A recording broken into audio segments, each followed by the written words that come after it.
All right. Hello, chat. How's it going? Hopefully well. We're back. We're going to be playing more Elden Ring. Going to keep putting together this new build that we've been, well, barely working on because then, like, Hollow Knight and Cuphead, but, like, this new build that we've been working on. The little dragon blood type build. The blood dragon build, my bad. I forgot that we named it that, but that's his name. I can't remember who came up with that. I have a couple ideas, but I don't remember who exactly in chat told me to do that. If I remember right, where I left off, I think I was going down to Weeping Peninsula super early. Like, super early, after doing some rune farming. Yeah, I was gonna go down there because, I need the item that lets me duplicate ashes so that I can get blood. Well, I mean, it's nice to have the bloody slash on both, but I'll never like swap to my left hand to use it there, sort of thing. It's more to get the blood build up also on the other scimitar because blood-based build. But hello, bird. We're not late because we're never late. What? My health bar looks so small compared to... I'm at 20. And I'm gonna leave it there. I don't need more than 20 because I'm a gamer. We're going this way, not up. Going down to Weeping Peninsula. And I was kind of farming runes a lot the other day. I cannot guarantee if I will or won't do that today. Because I have that habit that everyone has kind of gotten accustomed to now, where I can't leave enemies alive. I just can't. And on top of that, whenever I see that I have enough for a level, or like I know that I have enough, I have to go get a level. It's like another habit that's deeply ingrained in me. Did you see the Twitter post I put in Discord? I don't think so. What Twitter post? I might have seen it. I was reading the Discord this morning. But I might not have gone back far enough. What was it, bird? This bitch is about to get it. Oh my god. Why am I scared of you? Come on. Okay. We're doing it like this then. It's one way. Are they both dead? No, he's alive. Person complaining about being banned? The person? No. What was this? Who got banned from what is the context that I'm missing. Well, if I can just farm Horse Guy right there and get levels, I will not be just farming Horse Guy. But if Horse Guy got me a level, Horse Guy got me a level. This build is going to be strong, but I need to actually put points in to get there. Mohammed, how's it going? Welcome back. I don't know what I should really be scaling right now, though, aside from, like, Arcane, I'm going to need a lot of it. Faith I'm going to need, actually. Faith might be a play. It's early. Because Arcane is scaling just for damage and blood loss. I thought it was about you. Apparently there's at least one other streamer named Chol. Wait. Do you still have this, bird? Hold on, let me just see. How do you search in Discord? I'm so bad at this. From bird for life.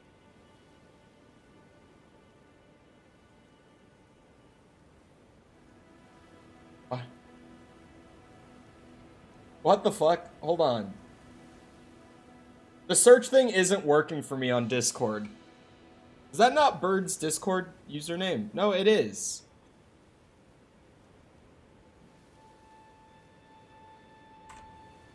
Hello? What? Okay. So I'm trying to search your messages in general chat, Bird, and it just says that there's no results.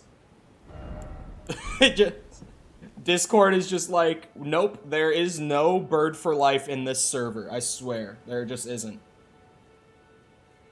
What happened to your fanboys? There are 5 viewers. We started 4 minutes ago. What are you talking about? Yeah, just repost it, because I would have to, like, scroll through everything. I might just start getting the faith up. But I don't even have a seal yet. Yeah, we'll go faith. It's like, gotta scale something. I might as well just get my faith up to, like, 15 or something like that, so that when we do get a seal, I'll be able to just use a bunch of stuff off the bat as soon as I get to it. I'm gonna want to go grab the dragon, what's it called? Dragon Communion Seal, I believe it's called. Can't believe you don't instantly start with 9999 viewers. Thanks, streamer, truly. Zam, what happened? Chop, chop. Alright. Gonna kill the boys at the bonfire. Gonna kill the horsey. And we'll just make our way down to get the thing to duplicate ashes while I farm up a couple of levels just to get the build scaled early on. I don't care if a woman is taller than me. I just don't want her to be stronger than me. Does it really matter? Reposted it? Okay, hold on. I'll have to look in a second. This guy's a bit of a bitch. He's got the glowy eyes, though. Which Mikkel finally clued me into what the glowy eyes mean the other day. It just means that they're going to give you, like, 5 times the runes they normally would. I don't know what causes it, but...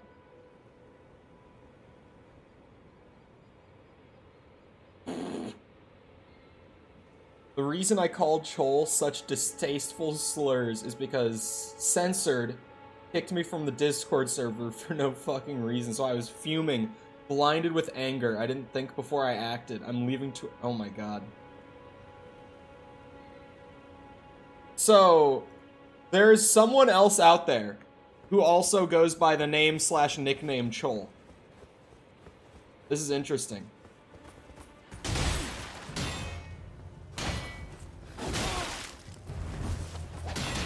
And she's mad. I want to be like, oh snap, she's mad. I don't want to be like, oh snap, she's mad. I mean...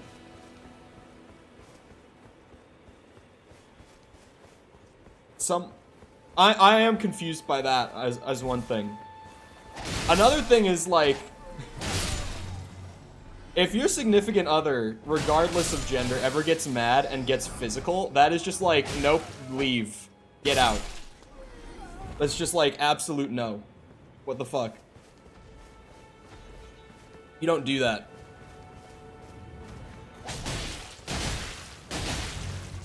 Chop, chop, chop, chop, chop, chop. Yeah. I love Bloody Slash for damage. What I don't love is that I have so little health at this point because I've only put 20 vigor into my attributes so far. And... oh my god. And it takes some health away from you every time you use it because you slice your own hand open to get the blood. It's like, damage? Good. Damaging myself? Not so good. I want the runes from these guys, but they can be a bit of a pain in the ass if you don't, like, have stagger or just really good blood loss, because otherwise you just kind of are wailing on them for too long without really, there we go, getting anywhere. They just stomp you. It's not a good time. Got the whole caravan back here with another horsey.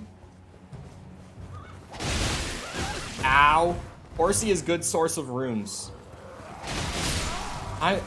We have to track down the other Chol and find out who they are. NFT console? Wait, Bird, have you not heard about this thing? I can't remember what it's called. But I'm aware of the NFT console. It's not an NFT console. They never explicitly stated anything about NFTs. But they did talk a lot about blockchain and crypto. So it's not NFTs, but it is crypto. And it's still dumb either way. But... it's thankfully not as entirely dumb as NFTs. So, I'll take that. But yeah, there's some new console. It's essentially the new Ouya, Bird. It's like this tiny little brick, like maybe not even much bigger than like a flash drive. No exaggeration. It's a tiny little brick that you're just supposed to, it's like Apple TV sized, I would say.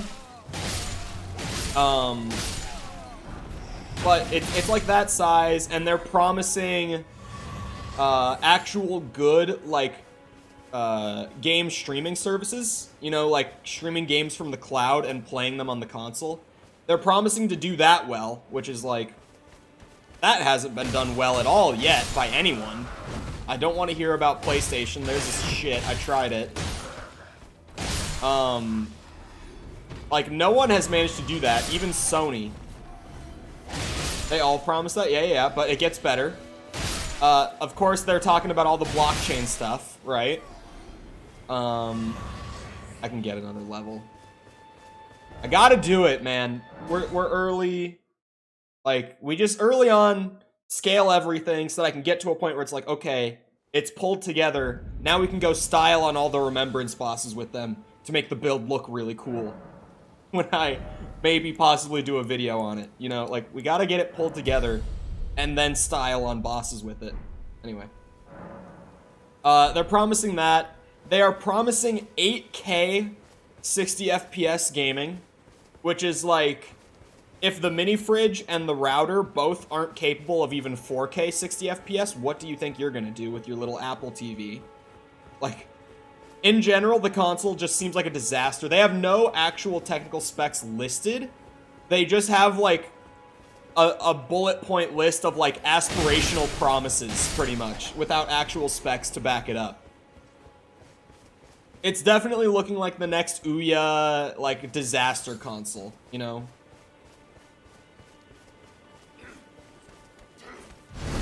Yeah, I can't remember what it's called. If anyone knows, then, like, or if you can find it. Because this is, like, recent, like, within the last week or so. So it shouldn't be that hard to find. But it just seems like, how can you even hope to promise that and, like, make good on the promises, you know?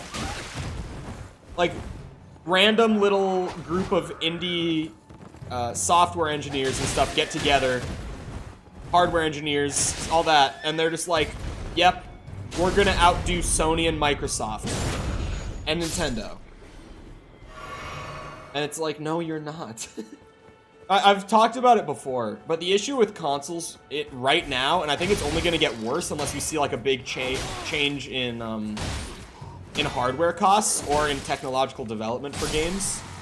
The problem with the current gen consoles that just came out, like the Series X and the PS5, the reason they suck is because, like, games are moving at a rate that's demanding better and better hardware so rapidly. And consoles are, A, expected to last for, like, 7 to 10 years on average. With the hardware that they ship with, maybe marginal improvements with, like, the PS4 Pro, stuff like that. But, like, base hardware, they're expected to last, like, 7 to 10 years. You know, hardware is really expensive right now. If you want to get a PC that will run, like, Red Dead Redemption 2 on max settings as of right now, which maybe that's not the best example, but if you want to run RDR2 at 60 FPS on max settings on PC, that shit's gonna cost you like 4 or 5 grand right now. Like, that kind of hardware is so expensive right now.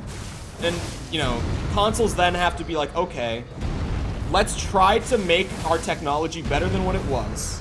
But also, we have to stay in that $500 to $600 range. So that because the thing with consoles compared to PCs, like, the reason that consoles have a market is because they're more affordable and they're more easy to use for, like, casual consumers, right?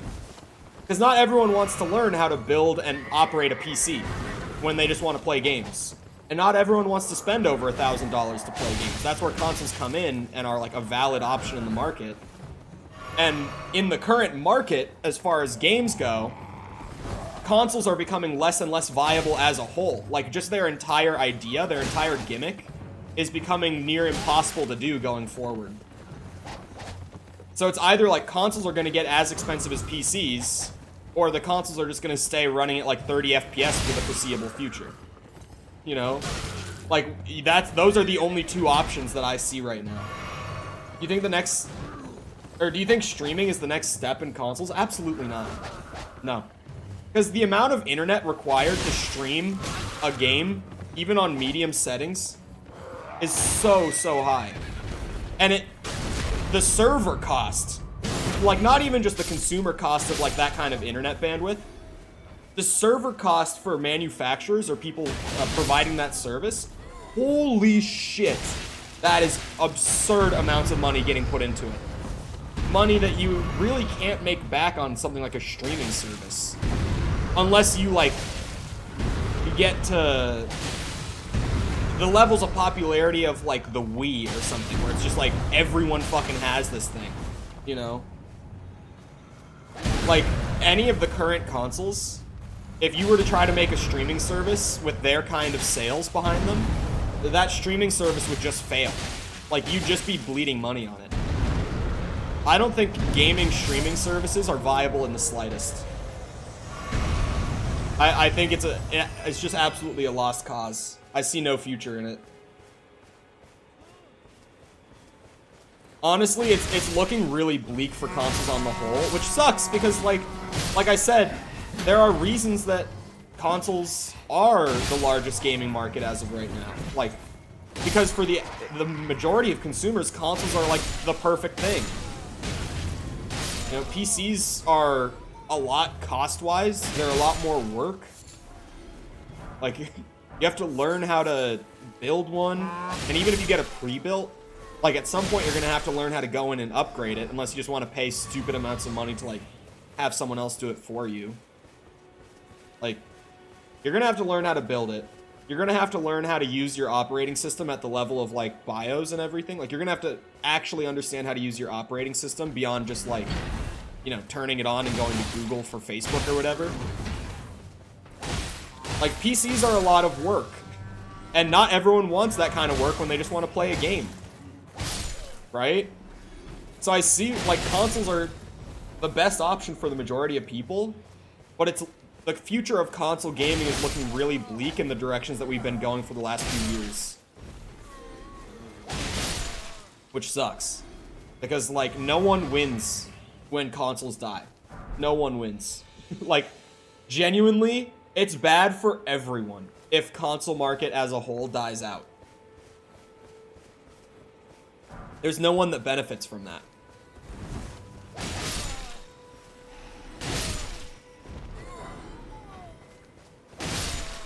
I found the Twitter post.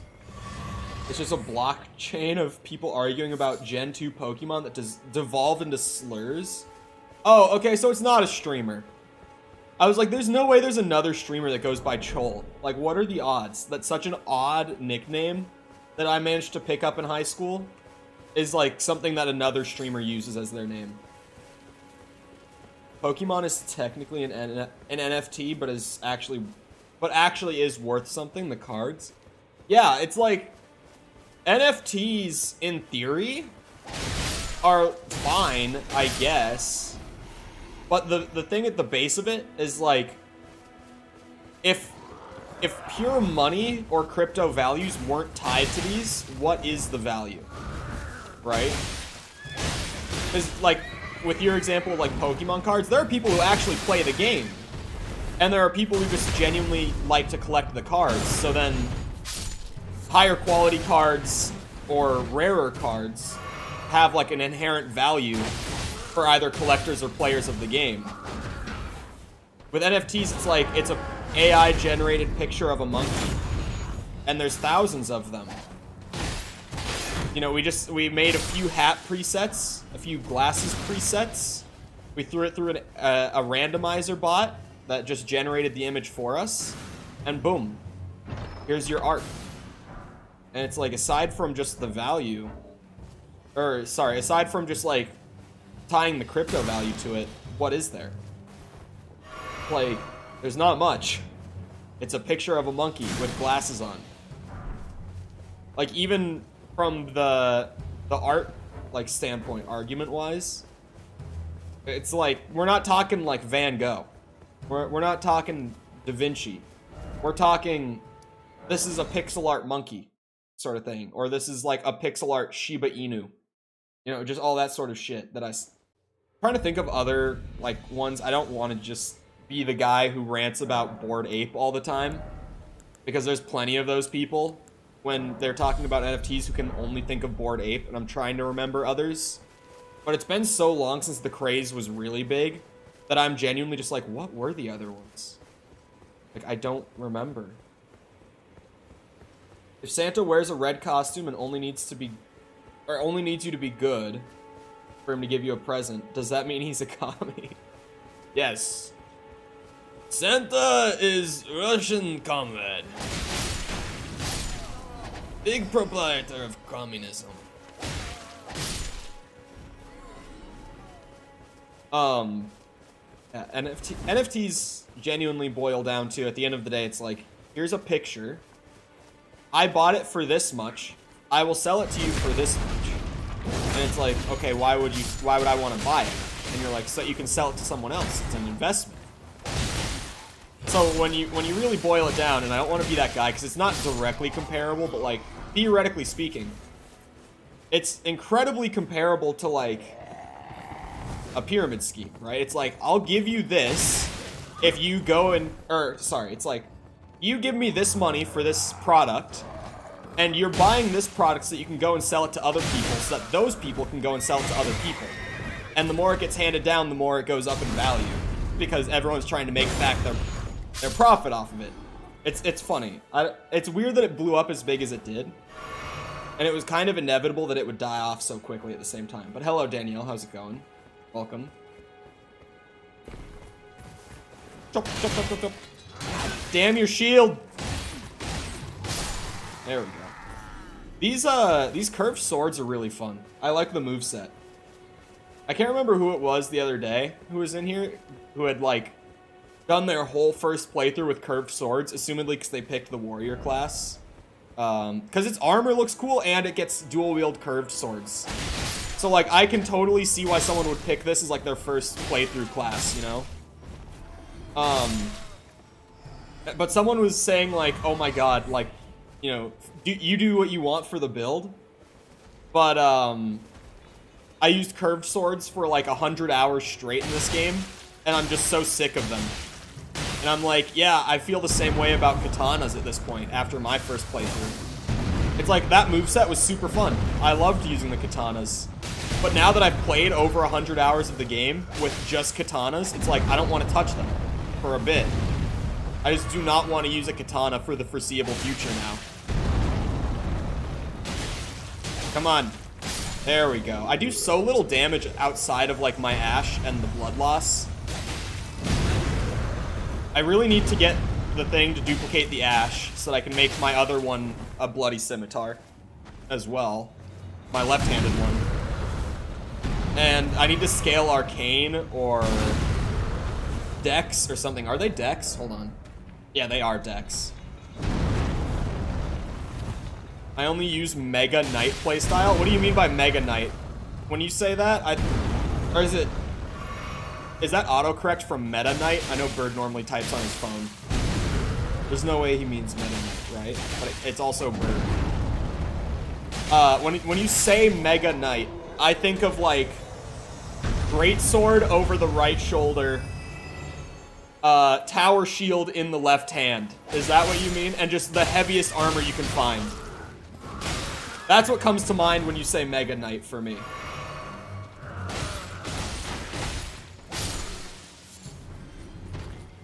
Oh my god.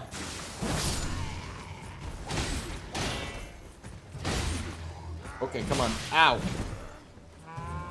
By that I mean disappearing? What? What's disappearing? Pop, pop.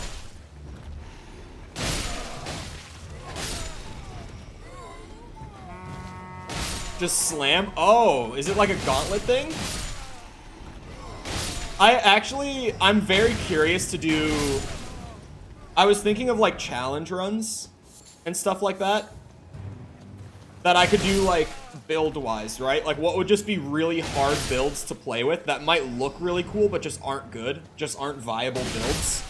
And obviously, like, I've talked plenty about wanting to do the pure archery build, right? Like, literally for this build, I am only allowed to deal damage with bows or Ash of Wars that I put on my bows, you know? Like, that's a build that I want to try going forward. I thought about daggers a little bit, and I thought about gauntlets a little bit. Because, like, even if I could get good damage output on daggers and gauntlets, I feel like their range and their hitboxes would make it so challenging to actually get through, like, the whole game with them. Because it's the same thing with the pure archery. It's like, it's probably not that bad for, like, most general enemies, right? But for doing, like, Millennia, because I want to do all remembrances for each, like, challenge run of the game that I do. So, like, doing Millennia with bows only or, like, daggers only would probably be really fucking hard. And, you know, also, like, Radigan and Elden Beast would... Well, Elden Beast has such a massive hitbox. It's just that I have to be, like, literally standing against him. But, like, Radigan would probably be... Lu would be really difficult with, like, daggers only. Because I have to get so close to him to try to get my damage in. I've thought about these things, and I'm like... Those could probably look flashy when they work, but they would probably be really bad at, like, the hard bosses in this game. I don't know. Have you played much Elden Ring, Bird? I didn't think that you had picked the game up. Was I just wrong? Yeah, I'm just supposed to stay on the road all the way down. A Discord talent show? Who was it that did that? Was that, was it Call Me Carson? That did the Discord Got Talent gimmick? I can't remember who that was a couple years ago that did it. It was a good gimmick. I don't think I would want to do that. I think a lot of people do that. Oh, really? I just remember seeing, like, one really big person do it, like, a few years ago, maybe. I'm pretty sure they called it Discord's Got Talent. I'm pretty sure that's all that they called it. It was just nice and simple, you know? I think it was Quackity. It could have been him, too. Just one of those guys. I generally think of, like, Carson, Quackity... I'm trying to think of other guys in that, like, general group who do, like, the same brand of content. And somehow I can't think of them. But you guys know the people that I mean, surely. Yes. Thank you for teaching me about the Spirit Spring game. I wonder how long it's going to be today until someone comments on me not using torrent. Like, ever. Mr. Beast. Mr. Beast would, like, I feel like it wouldn't even be off-brand for him to do something like that. You just gotta throw in, like, $100,000, and then it would be on brand. Like, sure, Mr. Beast would do it in person, and he would, like, rent out a whole venue for it and everything, right? And then he would pay the winner, like, 100 grand. Like, he would do it in person, but I could vaguely see that fitting into his formula. Oh my god, I hate trying to guess when those things are gonna fire. I just gotta get behind the ballista here. Take him out before I fight the rest of them.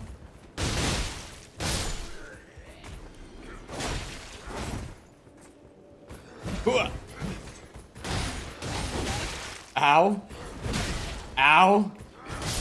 Ugh. Why did you not attack? I really thought he was about to fucking bonk me. KSI versus Logan Paul was dumb. Understatement of the century. I mean, in general, like, the YouTuber fighting craze has just been really dumb. With the exception of the one that iDubbbz put on. I can't remember what he called it, but that was actually pretty well done. Wait. 3 of them? That was 3 fucking... How do I have so many bolts? Jesus. Oh, wow. Okay. Wait, I could get another flask as well, I think. Like, definitely. Hold on. Let me go to... Here we are. The church. This has the... Oh, wait, no. Don't I have round table now? I do. I didn't need to come here. I'll do it this way. May I have a word? We'll get back to that. Did I ever see her here on my first playthrough? I don't know that I did. I could have. A pleasure to meet thee, Tarnished. I am the witch Renna. I'd heard tell of a tarnished hurtling about atop a spectral steed, and upon looking into the matter, the talk I surmise is of thee. Did I ever see her here? Power, no? To call forth a spectral steed named Torrent. Ah, as I had hoped, I was entrusted this for thee by Torrent's former master. 'Tis a bell for calling forth spirits. Summon them with it. From ash and return to the Erdtree, the spirits will Fun obey fact, thy English command came but from briefly, French. as they recall battles past. It Now it is thine, to do with as thou wishest. would be really odd if that's true. Forgive mine intrusion, Tarnished. I doubt we shall again meet. Is that true? But all the same, learn well the lands between. How long will it be, I wonder, before the Tarnished tire of obeisance to the two fingers? Goodbye. I don't know if she will be wife on this run. That would be so weird if English did come from French. Because, like, they're just so different. Like, there's no, I don't want to say no. There's very, very few cognates between English and French. There are so many dropped characters going from French to English. Like, there are so many characters that we would have abandoned. Pronunciations are so different of certain sounds for letters. Like, I'm sure that it might have taken elements from French, but that can't have been, like, the main language that influenced English. There's just no way.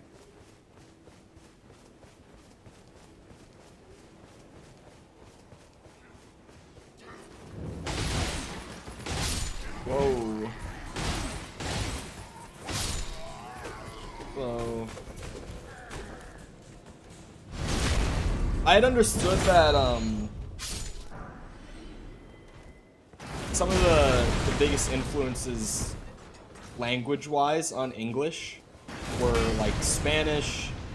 There was a good bit of German influence from what I understand. Just a lot of, like, Central European and Western European language kind of, like, molded into French, or not into French, sorry, into English.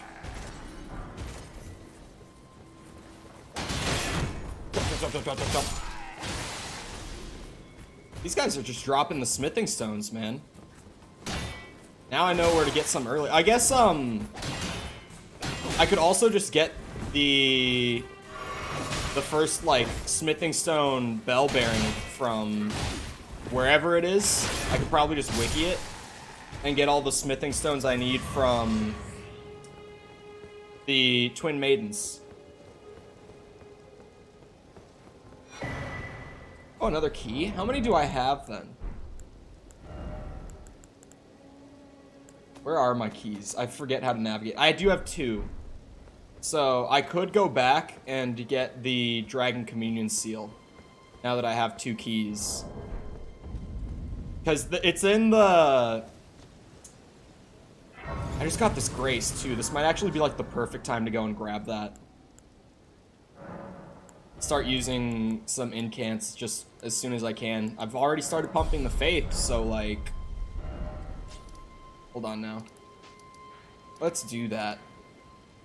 Actually, let me also look up Elden Ring. I'm just gonna start with the Bell Bearings wiki page. I'm assuming I just find... Sorry, hiccup. What I need from there.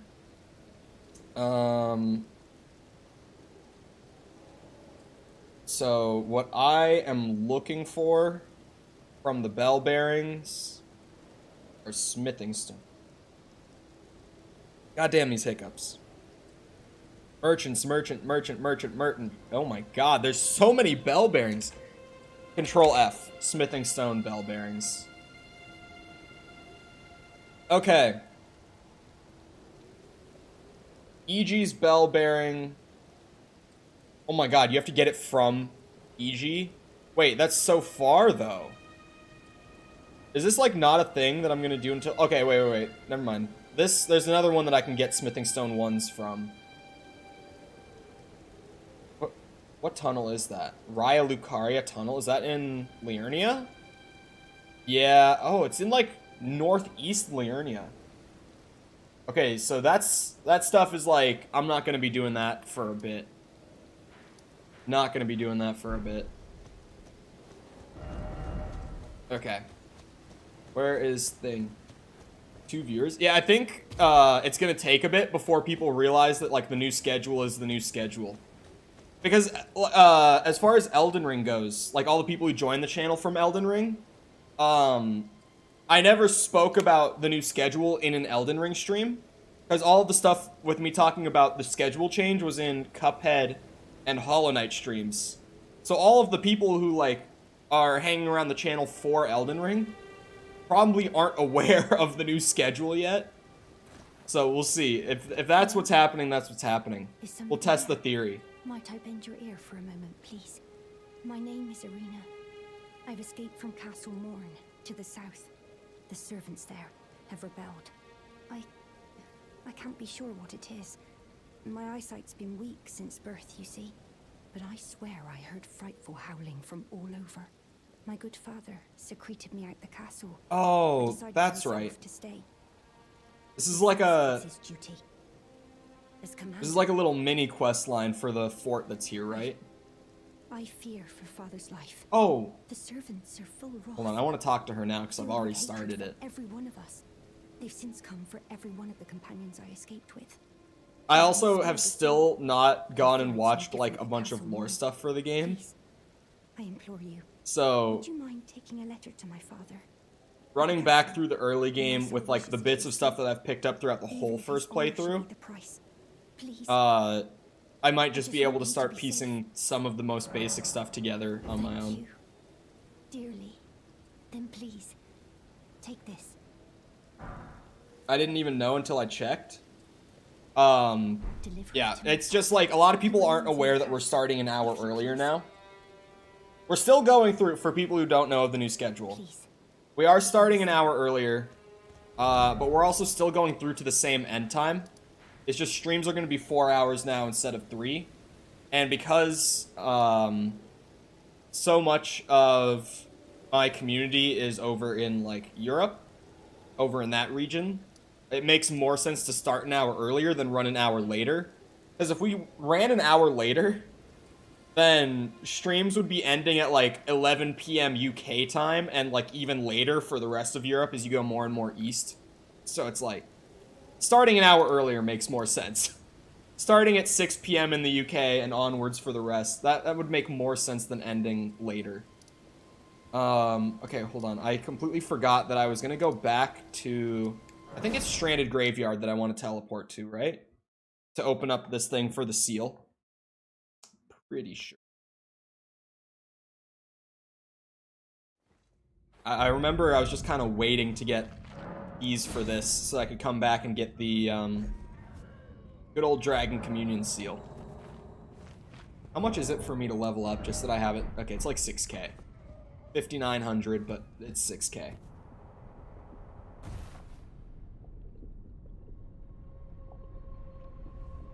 What? Oh, god damn it. I'm in poison. I looked away to read that, and it made no sense, and I got confused and stared at it. And then... Oh! Okay. No poison buildup for me today, please. Oh, shit. Did I just get one shot? No. But I'm dead. Oh, no. Okay. So, yeah, this is like... I forgot that this is one of the more dangerous things in Limgrave because you're intended to go and do other stuff and get the keys and come back. What I did the first time, but now I'm here like before I've even done Margit. So we'll see how this goes trying to get the communion seal so that I can use it. I think the Dragon Communion seal requires a bit of arcane. Hopefully it does not require more than 9. It would be very convenient. Oh my fuck, dude.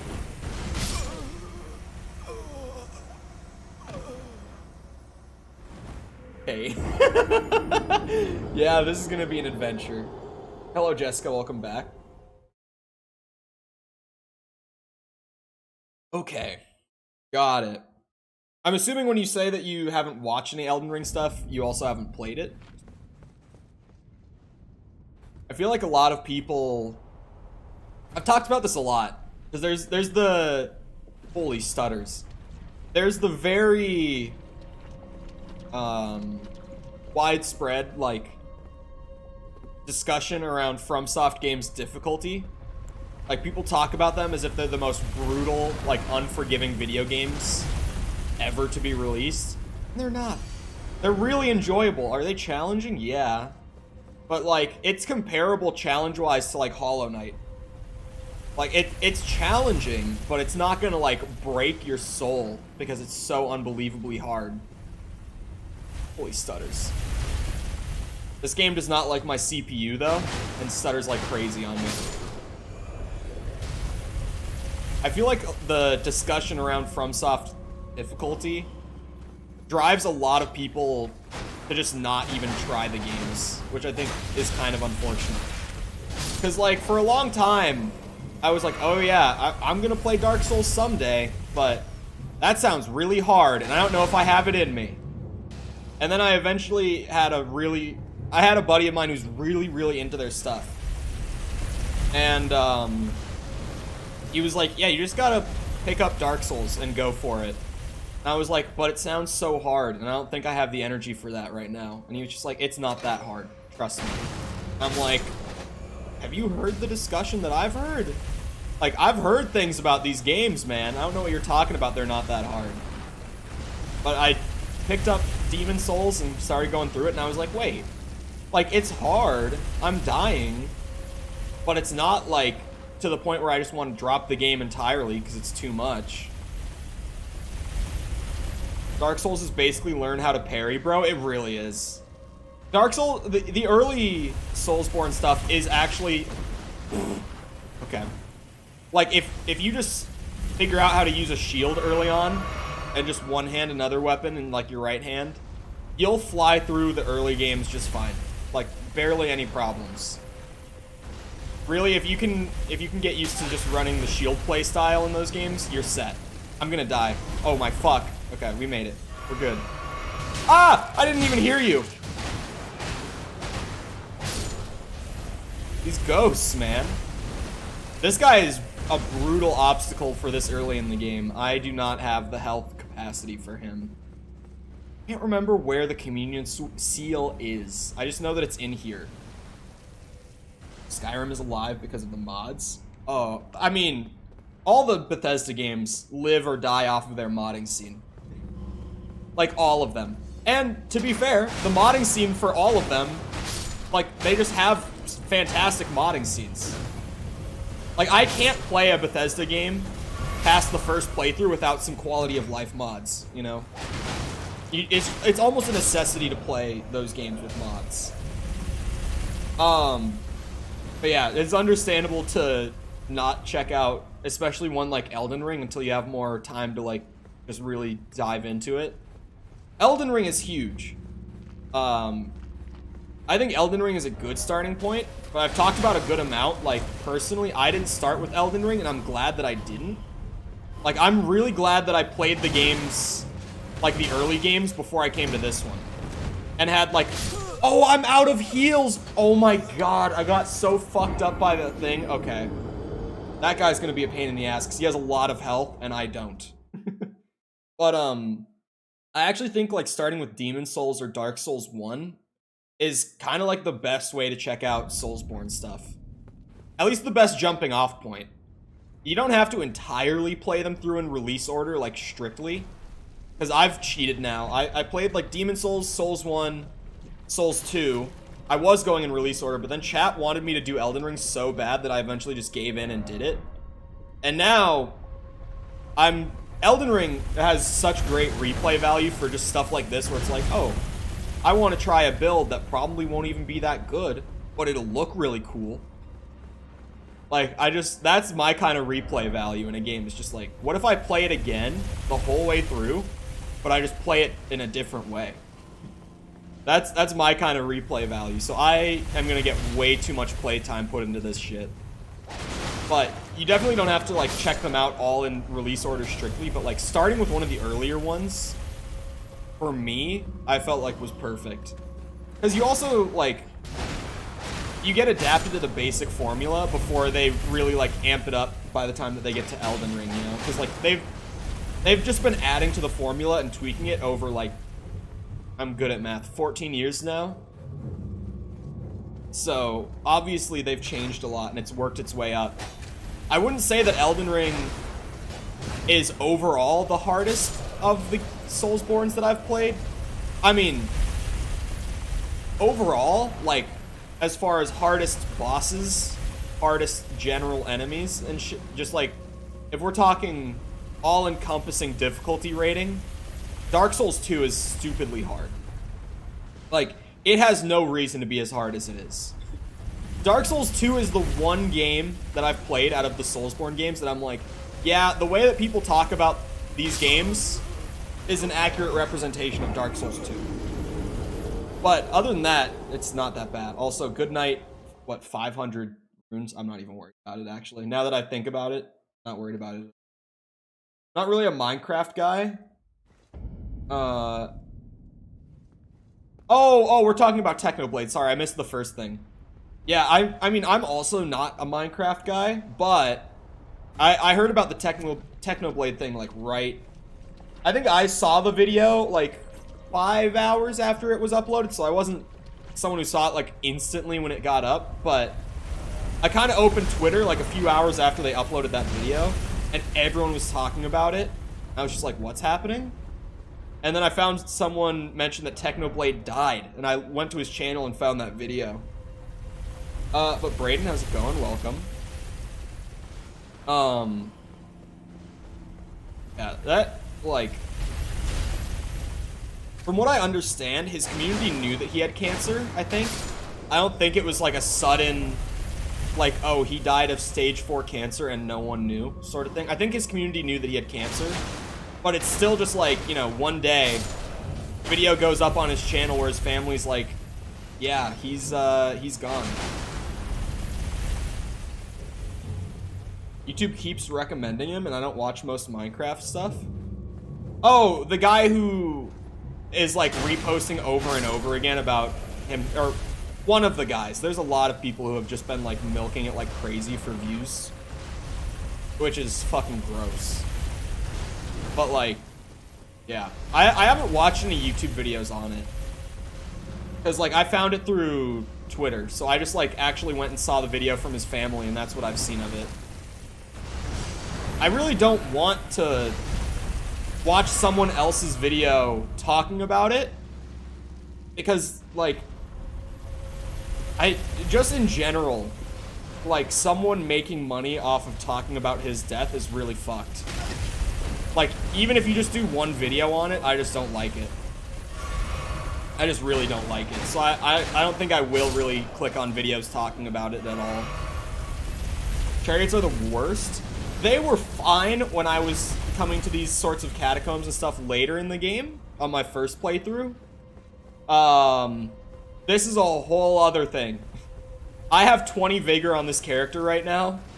So this thing at full health is bringing me down to like 5 HP or something, dude. Like, nearly insta killing me just from one swipe of the chariot. It's bad news.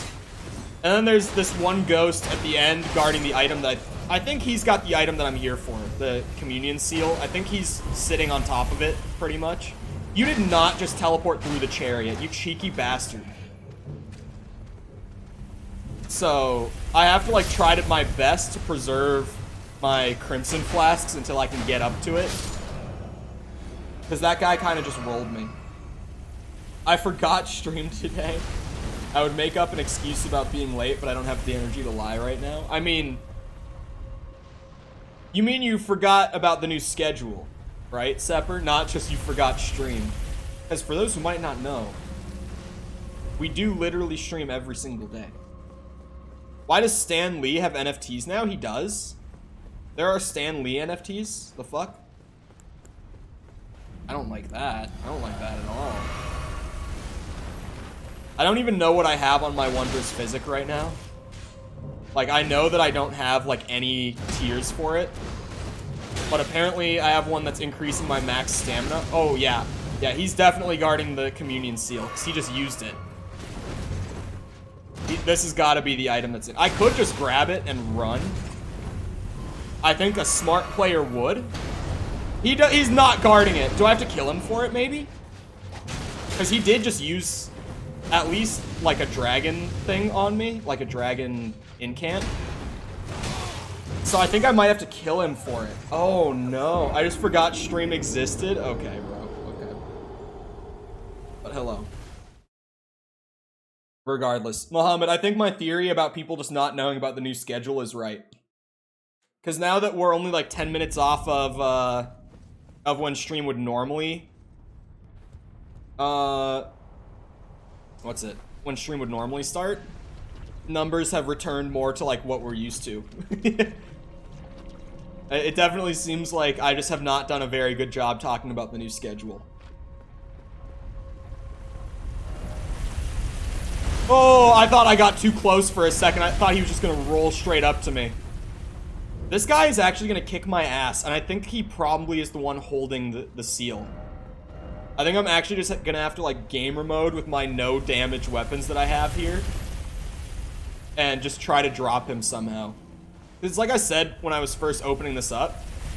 Like, this is something that you see as you literally come out of the tutorial, the entrance to this catacomb. And, like, oh man. I'm pretty sure that the intention is for me to come back, like, at least after I've cleared out Limgrave of, like, its other stuff to find. But because I want the item that's in here, that I know is somewhere in here, I'm just, like, trying to force through it with 20 vigor and weapons that just don't do damage to the enemies in here. And it's... yeah. If I'm not at full health when the chariot hits me, it's just gonna one-shot me. Like, this is a whole situation down here right now. I don't have the speed to run across that one longer part of the bridge without getting hit by the chariot. How could I get around it? Is there a way to maybe bait it up to the top and just full run through? Because, like, he stops and just whips around here, right? I don't think I can iframe rolling through it. How could I approach this? Oh. No way. Okay, maybe if I run right as he starts going down. Like, right as he starts. I could make it to the cubby before he actually fully swings around. Oh, no. Yeah, I was wrong. Ay! That is such a good sound for getting hit by that thing. You think I forgot about... No, I don't think you... I mean, you didn't forget that stream existed, surely. Surely, Sepper, you didn't forget it existed. I was gonna say no, but then I was like, wait. I know that you, of all people, would not have forgotten that stream entirely was happening. But you might have forgotten that we start an hour earlier. Possibly. Animals got the new DLC pack? What do you mean animals? Animal Crossing? Has Animal Crossing been doing any, like, big updates? I remember... Oh my god, I died! Oh. This is gonna be an adventure. Maybe I should go and get... Okay, I think I'm gonna go get the thing to copy to duplicate ashes so that I can get another bloody scimitar in my left hand, and I'll come back. Surely I'll get a handful of levels while I do this. How long would Cole survive in the lands between? The way that I try to brute force my way through areas, not long. What's the thing that I'm looking for called again to duplicate things? It's called something... Lost Ash. I just typed Ash into like my search bar to see if it would autofill to a recent search, and it did. Lost Ashes of War. That's what I'm looking for. And I know that there's one in Weeping Peninsula. And on the map, it is... It's on the west side of Weeping Peninsula. It's like way over here. So, is there a map anywhere? I guess let's just go in that direction. The Boys Season 3 hitting hard. I really feel like I should try The Boys again. So I've talked about it before. It's a show that, like, I watched the first few episodes back when Season 1 came out. And I was like, this is pretty good. And I just kind of, like, forgot to watch the rest of it and never went back.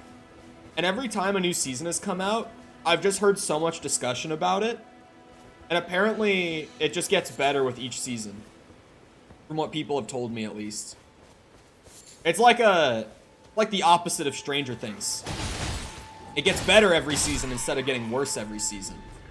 Although, you know, footnote in that statement, I still haven't watched season 4 of Stranger Things, because I'm really struggling just to bring myself to muster up the willpower to sit through another season of Stranger Things. I'm gonna be real.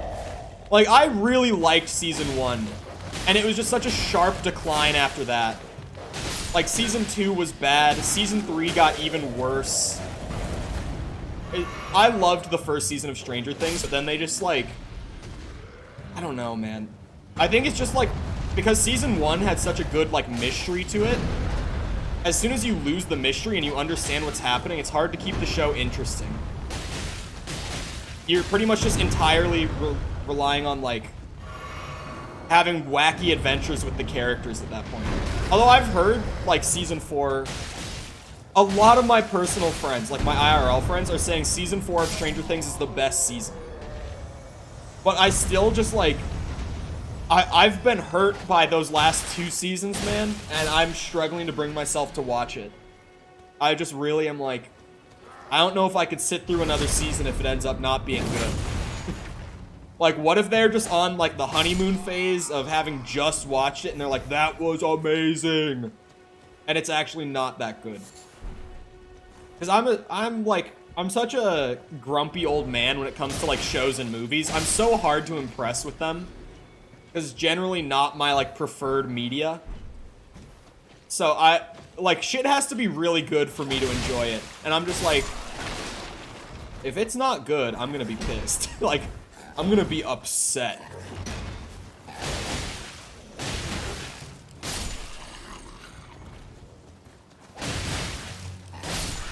Oh my god. Oh my, fuck, Jesus. Here we go. Chop, chop. There we go. Golden Rune. I haven't used those, like, at all. At some point, I can probably pop, like, all of my consumable runes for an extra level or 2. If I'm gonna go back into that catacomb, I think I'm gonna need to have pumped, like, Dex or Arcane for some more damage out of these, because, like, yeah.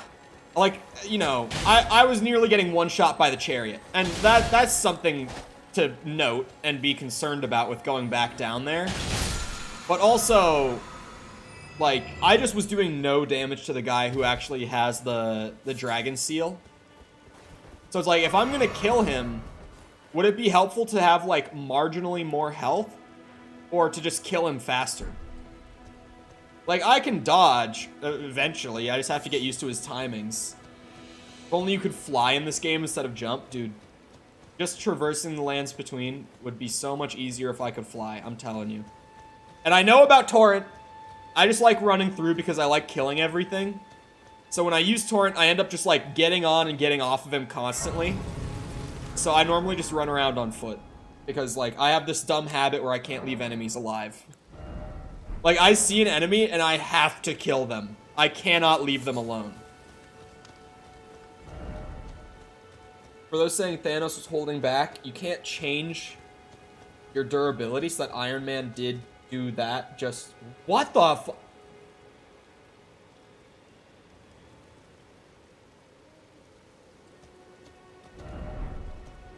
English, motherfucker, do you speak it?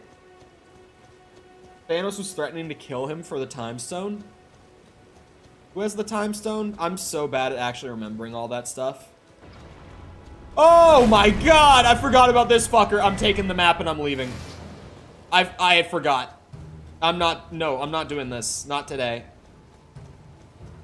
Do not. Oh shit. His arrows are so big. That is fucking horrifying. Oh, I can't open the map because, you know, in combat and all that. Still in combat, I guess. I know I gotta go this way generally. I just want to see if it mapped out that whole west side for me. Yeah, it's the warrior class. Maybe I shouldn't call this the blood dragon class. Maybe it should just be like dragon warrior or something. Maybe that would be a better name for it.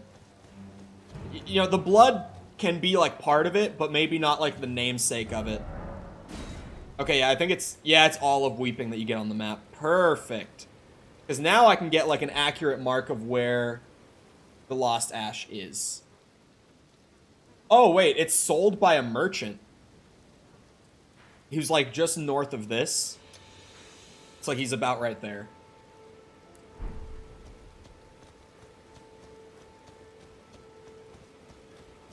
I saw Homelander stands saying Homelander beats Iron Man while forgetting about Iron Man fighting the Infinity Stones and making Thanos bleed. Oh, that's what you were talking about. I haven't seen enough of The Boys to really know how strong Homelander is. But from what I saw, he's just a weaker Superman. At least in like season 1. He's like Superman, just not as strong. Right? And I think he would probably beat Iron Man. I don't think this is like Homelander, The Boys stands. Like, if we're being completely honest, Iron Man fighting Thanos while he had all the stones and shit, and actually being able to even come close to beating him was just complete contrivance. It makes no logical sense if you break it down. Now I have to play the Ma crying face. I was gonna say winking sad face, but then I realized he was crying. The Ma isn't terrible.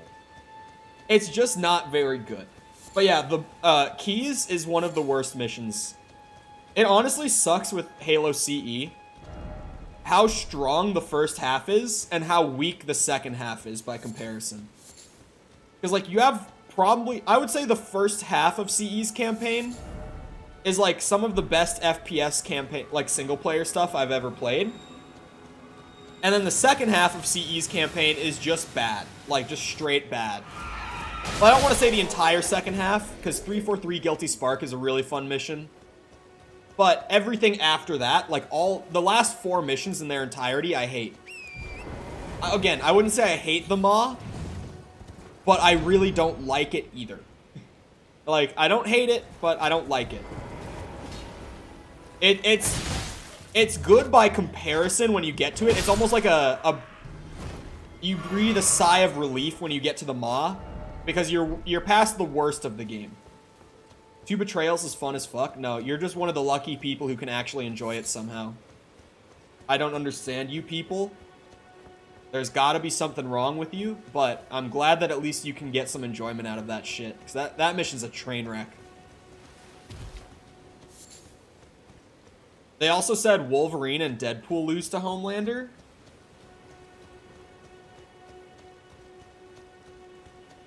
They do. Are you trying to say that they don't? Like, okay, Wolverine and Deadpool, both really strong dudes. But again, like, my only comparison for Homelander, strength-wise, is that I vaguely saw a few scenes with him where he just looked like Superman, but not quite as strong, right? Not quite as stupidly overpowered. So, if I'm going off of that, Deadpool and Wolverine both don't even stand a single, like, minute chance in a fight against someone like Superman. Deadpool heals a lot, okay, but like, can't fly. He doesn't have laser eyes. You know, when you start like comparing, just Homelander has every advantage in a fight like that, aside from Deadpool can heal. And I would say the same thing about Wolverine. Like, Homelander just doesn't have a disadvantage in that fight in the slightest. And also, I should throw in my thing I have to say every time that comic book debate starts. I don't read comics. I don't know shit about the comics. I only know, like, movies and shows. I know live action, that's it. So, like, off of what I know about these characters, they do not stand a single chance in hell. They are so fucked. Just absolute no shot. Spec Ops Covenant is just no. That's actually, for me, one of the redeeming qualities of the second half of CE is that I like the Spec Ops Covenant variants. But only in, like, very slight amounts. Which I think that they're used, like, the perfect amount. You see them a handful of times, and that's it. In the entire game. And I think that that's perfect. Did you watch Moon Knight? I actually haven't watched Moon Knight. I haven't even watched a minute of it. I'm behind on the MCU shows. The movies I'm caught up. I've seen Strange. I just saw Thor a couple days ago. Like, I saw Thor the day before it was officially supposed to come out because, like, all the theaters around here were already showing it, so we went. So I'm caught up on the movies, but not on the shows. I haven't seen... Okay, I didn't finish Hawkeye. I only got, like, halfway through Hawkeye before I just couldn't finish it. I was just bored with Hawkeye. Complete honesty, I was just bored. Didn't finish it. Haven't started Moon Knight. Haven't started Miss Marvel. It's been an age since I've seen. Is there one that I'm missing? How can I help here? I think those are the 3 that I haven't seen. I don't think there's more shows I'm behind on. Red Elites, I'm with you, though. I hate them. Oh my god, I'm just short on the runes. I need 500. Have a safe journey. I love Oscar Isaac, though. Like, I always say that Oscar Isaac is, like, the saving grace of the Star Wars sequels, like that trilogy. Because he's genuinely just, when he's on screen, he's the best character in those movies. Okay, Kylo Ren is also good because I don't think Poe Dameron or Kylo Ren are actually good characters. I just think that Adam Driver and Oscar Isaac are fantastic actors who do a great job with what they're given. Darth Revan versus Prime Anakin. From what I understand, Prime Anakin is what people refer to, like, Episode 3 Anakin as, right? And I swear to you, this is not, like, KOTOR fanboy coming out of me, but Revan absolutely bodies Anakin at any state in Anakin's life. Absolutely bodies him. No chance. But hello, Ghost Girl. Welcome back. Star Wars and comic book debate. Welcome. Revan is actually overpowered as fuck. Like, stupid overpowered. And I love him for it. The rumors that upcoming Star Wars show called Acolyte is going to be centered around Darth Revan. I hope so bad that is true. I have been wanting an Old Republic Star Wars show or movie since I was a kid, dude. I want it so fucking bad. I am just so hopeful that Acolyte is actually going to be centered around Revan. Because it would also make Revan canon again. Because ever since Disney bought Star Wars out, and they pulled their, like, only the movies and the books are canon, everything else is not, it made, like, The Force Unleashed not canon, which that already wasn't, but, like, it made it no question that's not canon. All the Old Republic universe was made non-canon when they did that. And I would love, if Revan becomes canon again, we have a good chance at so much more of the Old Republic side of the universe becoming canon again. And I would just love that. I just love that in the Old Republic era, all of the Sith characters are insanely strong. Like, stupidly strong. Like, strong to the point where it's like Palpatine doesn't have a chance against them. Well, he has a chance, but he's not gonna win. He does have a chance, I'll give him that. But he's not gonna win. Yeah, the crystal area was annoying. I will agree with you that a lot of the hazards, it was mostly the lasers and the crushers that I really didn't like. But thankfully, it was a pretty short area. I can say now that if that area was what, like, made you drop the game, ultimately, I can confidently be like, yeah, if you go back and try it again, you should be fine, because it's like, you just gotta put up with it for like 30 minutes and then you're done. Like, once you've done it, you're able to just move on and not look back. At least, I don't think there was any, like, shortcuts or, like, new items or anything that I wasn't able to get in there. I'm pretty sure that you go there for, like, the one ability you get from it that you need to progress through the game, and then that's it. I could be wrong. I might have missed something. But I'm fairly certain I just needed, like, the one mandatory thing to beat the game, and then I didn't have to go back. Oh my god, I'm trying so hard to not get bit. These guys aren't even worth it, honestly, but they're, like, the only thing here, right next to the merchant, that I can get the runes from. They only suck so bad because I'm bad at the game, and I have no vigor to, like, tank through them fighting me.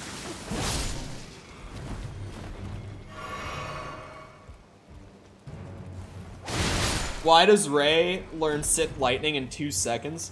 Okay, we don't even have to, like, get into Rey's character because it's just...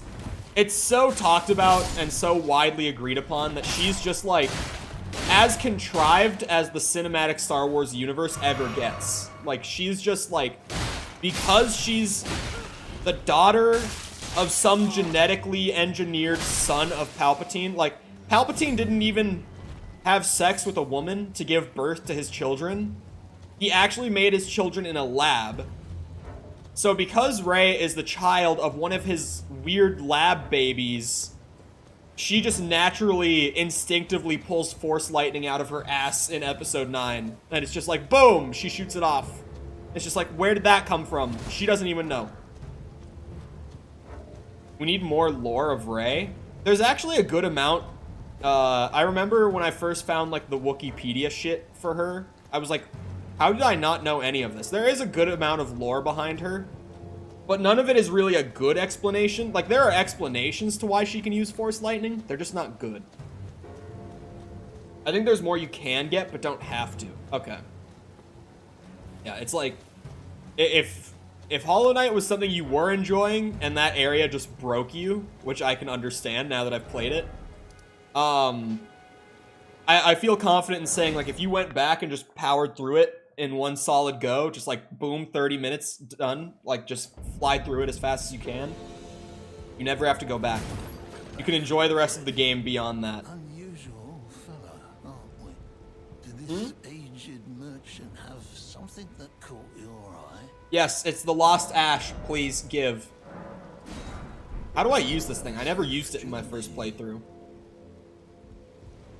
It's ruined many a speedrun. Yeah, that area seems like one that would just be like a run killer. Like over and over again. Okay, it's in the key category, so I think I might have to take it to, what's he called? Oh no, what's the blacksmith called? I keep forgetting his name. He doesn't have a very easy name for me to remember. Like Dark Souls 1, Andre. I know Andre because he's fucking Andre the blacksmith, dude. Like, easy name to remember. This guy, I forget every fucking time. I just cannot remember his name for the life of me. And I've played like 100 hours of this game now, and I just don't know his name. I just don't know it. Hugh, that's his name. It's like as soon as I see it, it's like, oh yeah, Hugh, that was what he was called. But I keep forgetting. Am I crazy for liking gold elites? No, it's kind of similar to what I was saying about the Spec Ops ones. It's like, they're used sparingly enough that they're not obnoxious. There we go. Now we've got dual bloody scimitars. That's why I wanted to go to Weeping Peninsula in the first place. So, let's try going back to that catacomb and see if this is enough to help me out. Eating... Oh my god, I'm not going to say the first word right, but katsu curry. Katsu is really good. I like it a lot. Like a lot. Way more than I should. An assault and 2 betrayals? Really? I feel like there's only like 2 of them each in those missions. And those are like a couple of the only missions they even appear in, right? There's one in what's it called? Silent Cartographer. I think that's the first one you see in the game. Yeah, they're used very sparingly. I feel like overpowered enemies are fine in games as long as you don't use them regularly. 2 in truth? Wait, really? 2 golds in truth? What difficulty are we talking about? Yeah, I was gonna say I'm just thinking of like normal here. So maybe on like legendary it spawns 2, but I normally just replay the game on normal or heroic, and most of the time it's on normal because I just would rather just like fly through in a few hours and get it done. They didn't have any god tier gyozas. Ooh. The gyoza can make or break the katsu. It really can. Like, it's fine if you don't have a really good one, but if you have a really good one, then that shit's gonna be so much better than it would be otherwise. Oh, fuck me. Turn around. Ah! Okay. Oh my god, I hear him. He's very close. So I just can't run past this guy regardless of what I try. I don't have the speed for it. Well, that's fucked. That's not good. I have to be at full health when he hits me, because otherwise I just die. We just have to take one hit and then full heal off of it. Oh. God, he hurts.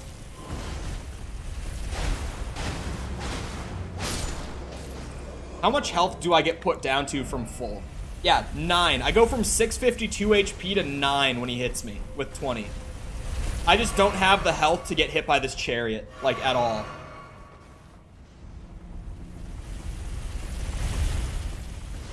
Got an extension? Oh, fuck. Yeah, that would do it. Oh, I haven't had Katsu in a while. How long has it been? Last time I had it, I was in Orlando. Like, I know that much for sure. So it's been over a month at the very least, but it's been more than that. I just know for sure that it's been more than that. Let me think. I know where it was, but I can't think of when the last time I was there was. It was this, it was over by... Oh my god, I died. Fuck me. I should go to the left first, because there's 2 over there. It's just smarter to go there first. It was by this place by UCF, University of Central Florida. It was a really big manga store that also did ramen and katsu and stuff like that in like their restaurant portion. And their food was really, really good. Like, it was really good. My girlfriend was a big weeb, so she was the one who was like, I want to go here and see all the manga. And I was like, ugh, okay. Then the food was fucking awesome, so I was fine with it. Because I genuinely was like, she wanted to go for all the anime shit, and I was like, oh, great. Fine, we'll go. But then their food was really, really good. And it's cool to see, like, just the amount of, like interesting shit from Japan that they have there. Because it's not just manga, it's like all sorts of like memorabilia and stuff, right? They get a ton of stuff brought in from Japan to sell there. But it was just like, I went for the food and nothing else. Like, as cool as everything else is, I can appreciate it. It's not my thing. I was just there for the food. That's all I was there for. Wary of enemy is fucked up. I can't take this! Manga is less than food. True. Oh my god. Like, I've said it before. I'm fine with anime. It's just, it's the same thing with like TV for me. I just struggle to like sit there and watch something in general. So it's like, it has to be really good for me to get into it. Like, it has to be really good. One of what is probably my hottest takes anime-wise is that my buddies convinced me to watch the first episode of Demon Slayer. And I thought it was just okay. And I didn't watch the rest of it. Because I really wasn't that hooked. Which I think is one of my hottest takes, just considering how popular Demon Slayer has gotten. Like, people fucking love Demon Slayer. And I was just like, yeah, it's okay. Like, pretty much my whole IRL friend group has watched it at this point and fucking loves it. Like, a ton of them bought that new, like, Demon Slayer fighting game that just dropped recently. And they've been playing that with each other, just fucking around on it. I'm just like, yeah, show's okay. Like, I'm fine with it. I just don't really feel like I want to watch it the rest of the way through. Oh my god. Well, like, I grew up on, like, Dragon Ball, and my girlfriend got me into One Piece, and I'm, like, 80 episodes into One Piece. That shit's gonna take me literally the rest of my life to get through. I'm never gonna finish One Piece or get caught up on it. I'm just not. I watched the first 3 seasons of Attack on Titan with her. I did not watch, like, the last season. That show was pretty okay. I saw Tokyo Ghoul back when season 2 first came out, and I really liked the first 2 seasons of that one. But then season 3 was kind of poo, and I didn't even bother with 4. W, he's flying through the last bit of CE. You're on heroic, right, Sticky?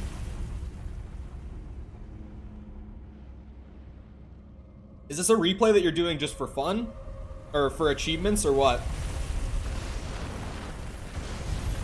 Right now, isn't MCC one where it's like you have to just do this difficulty or higher? I don't think it's like specific difficulties in MCC, is it?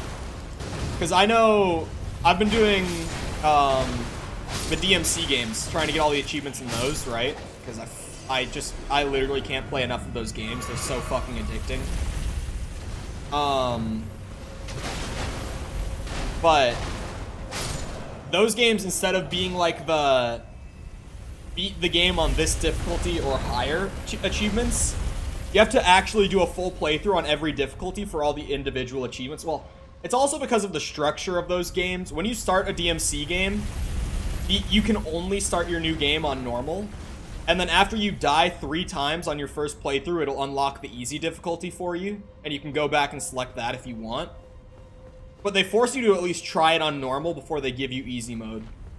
Which I think is a good thing. It's commendable. Like, sure, some people just want easy mode, but like, you only have to die 3 times to unlock it. So it's really not the end of the world. They don't give it to you off the bat.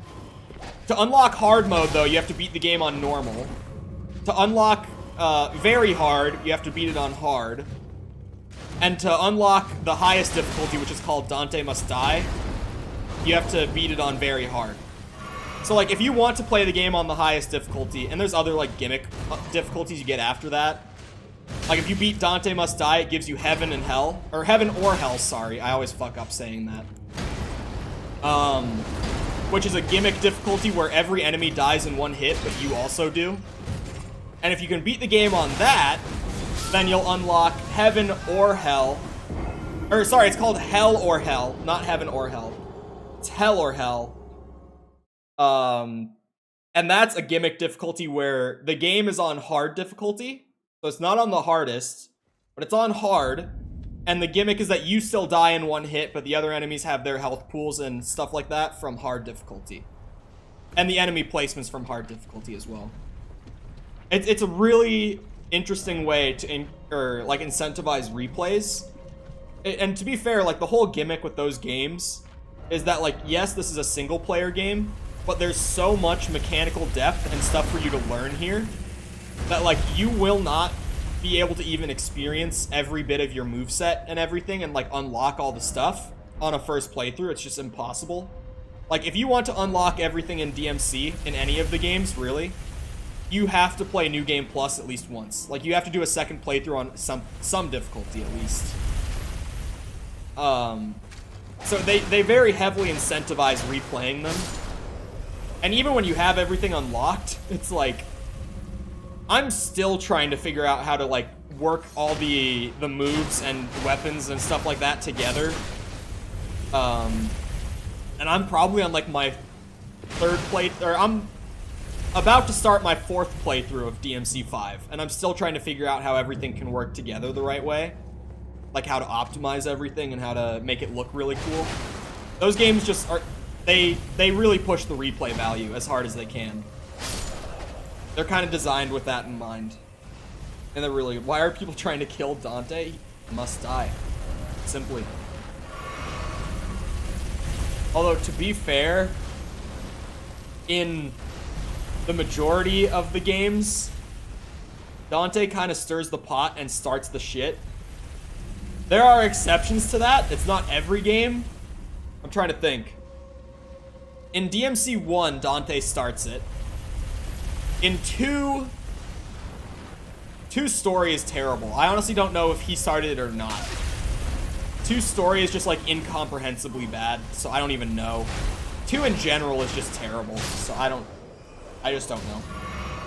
In DMC 3, he starts it, but he's also provoked, so it's like technically he didn't start it, but he also like did. In 4, he starts it. And in 5, it's the same thing where, like, he starts it, but he was also provoked beforehand, so it's like, however you look at that. 80% of people don't know that racism isn't just acting like black people are bad, it applies to people who are from another country. Also, I am not racist to people in parentheses. It doesn't just apply to not liking people of a certain culture. It's a race thing. Although, if you do, like, purely dislike people off of their culture, that doesn't mean that you're not a bad person for it. It's just that's not what racism entails, necessarily. Like, it's still a shitty character trait to have, but it's not racism. But yes, racism can apply to any race. That is a very valid thing to say.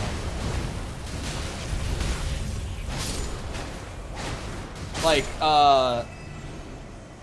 I'm not gonna say the word, but growing up, I spent a lot of time in, like, skate and snowboard culture in one of the suburbs of Minnesota that is, let's say, a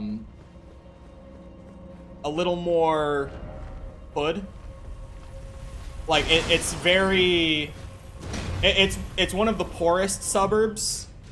And unfortunately, it has a lot of the non-white population of the Minneapolis area in it as well. Not to say it's like, oh, you know, it's nobody white lives there, because it's still like majority white population, but I got called a couple of very colorful terms when I was growing up in that side of the city's area. A couple of very fun white slurs that I never knew existed until I heard them from there. Because I was like 12, dude. I didn't know those terms existed. I just got called, you know, a certain word that started with an H and a couple of other things. And I was just like, what does that even mean? I was just like, what? As long as they're not harming anyone, it's alright. I mean, yeah. Like, it's like I said, like, if you do hate someone based off of, like, you know, race, culture, religion, whatever, like, all that stuff, just anything in that general sphere, like, if you hate someone just purely based on, like, what they are, so to speak, like, that's still a really shitty character trait. But, like, if you just internalize it, you never vocalize it, you never, like, do some crazy, like, act off of it. Like, if it's literally to the point where no one ever knows that you have that sort of hatred, it's like, I guess I wouldn't have a problem with it because I wouldn't know, but it's still shitty.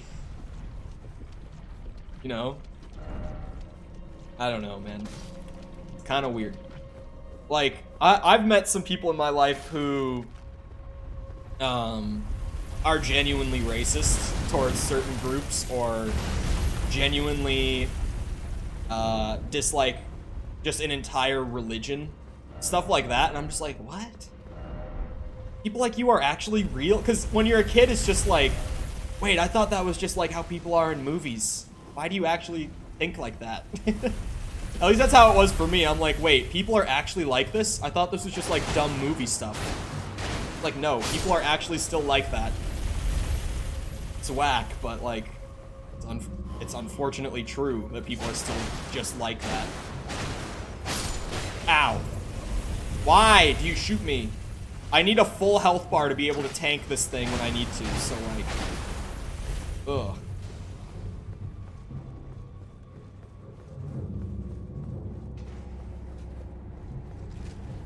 How am I supposed to say your name? Is it Kampfun? It looks vaguely German. The fun part throws me off a bit, but it looks German or like maybe Dutch.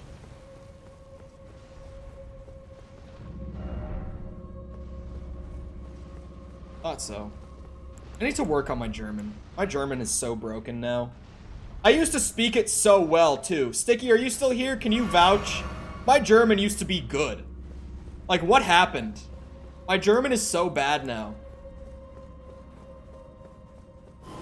If Sticky's still here, he might be able to vouch, because I would speak it on stream on occasion. Like, within context, if there was ever a reason, I would occasionally speak it. You stopped speaking? I know, dude. It's like, you stop practicing the language, and you suddenly just lose it entirely. Not entirely, it's just, mine is super broken at this point. Is water wet? Yes. And I know the argument against water being wet. I've heard it, okay? It's like, oh, well, water's not wet. The things that are wet are the things that touch water and become wet because of it. It's like, okay, but if touching water causes things to be wet, how could you make the argument that water itself is not wet? Like, what? I know the argument. I know the funny, like, oh, but haha, yeah, you're not wet until you've touched water and stopped contact with it.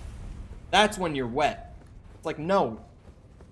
If water makes you wet, then water must be wet. If touching water would make you or any object wet, it must be wet itself. It has to be, right? Oh my god, I almost went to the wrong side again and just fucked myself again. I'm surprised that this has been such a challenge. I did not expect to have such a hard time getting this seal. And to be fair, I don't need this seal. I just want this one, because if I'm doing a build based around being a dragon, I want the dragon seal, instead of another generic one.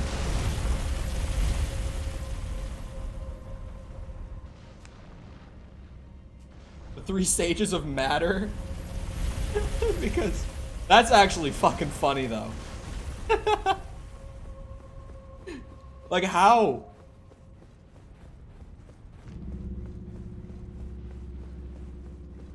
Oh my god, that section, Sticky, on higher difficulties is just not fun in the slightest, eh?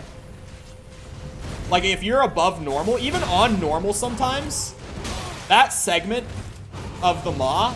No! I thought I was safe! That segment of the Maw can just be so unfun. Like, it really can be. On Heroic and Legendary, trying to do that exhaust port bit... Ugh. Woof. I'm having such a hard time with this. 0 weight and upgraded with Sombers. I mean, yeah, like, it's not like I'm only getting it. It also scales with Arcane. Like, it scales damage for incants with Arcane. And since I'm doing a Blood Loss build on top of the dragon stuff, it synergizes really well, where it's like, I need Arcane for the Blood Loss already, so I can use this seal that will scale my damage off of Arcane, right? Like, it's good synergy on top of just the thematic senses, but it's so hard for me to get this early, and I'm so determined to get it this early, for no reason. Like, I don't need it yet, at least. Like, I could come back later with upgraded weapons and all that, but for some reason, I'm like, no, this guy dies now. But also, I was very vocal about, like, with my builds going forward, I'm not worried about them being good or, like, overpowered or anything. I did the overpower build. You know, first playthrough, I used Moonveil for the majority, and then I finished the playthrough with Rivers of Blood. I've done the overpowered shit. Been there, done that. It kind of trivialized a lot of stuff, and honestly, I don't like that I did that on my first playthrough. Like, the build that I managed to pull together with occasional help and nudges from chat on, like, where items might be and stuff like that, like good items for the build, along with nudges from chat being like, oh, you should check out, like, this side of the mountains for like a cool katana. Stuff like that. It's like the build that I naturally gravitated towards on my first playthrough was just too strong. And I kind of like took away some of the triumph of like learning your first playthrough of these games because I was so overpowered for it. Which sucks, but like what's done is done. Not much point in crying about it now. But from now on, it's like, I don't want to be overpowered. Like, I want to make stuff that looks cool and is fun to play with. I don't want to be overpowered again. I get hiccups from eating too fast a lot. I don't know, I probably haven't talked about this for a long time. I eat twice a day. I eat big breakfast, I eat big dinner, and I eat just that. Twice a day I eat. So when I do eat, I'm normally really hungry. No, it's gonna kill me! And so I eat really fast most of the time because I'm hungry as fuck. Can't blame me.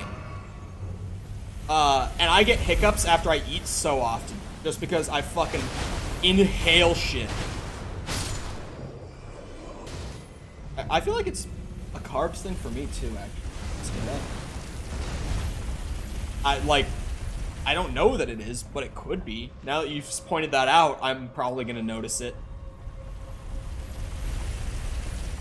People buy the PS5 for the games that aren't on PC yet or reselling? No. People just want the PS5. Like, I have a few buddies who bought the PS5 just because they want to play fucking Warzone on it. Like, I have friends who, like, only play Warzone and Apex Legends who were, like, so excited to get their PS5s when they got them. Like, people genuinely want PS5s just because they want one. Like, all the PS4 guys want a PS5 because it's the new PlayStation. Oh no, fuck.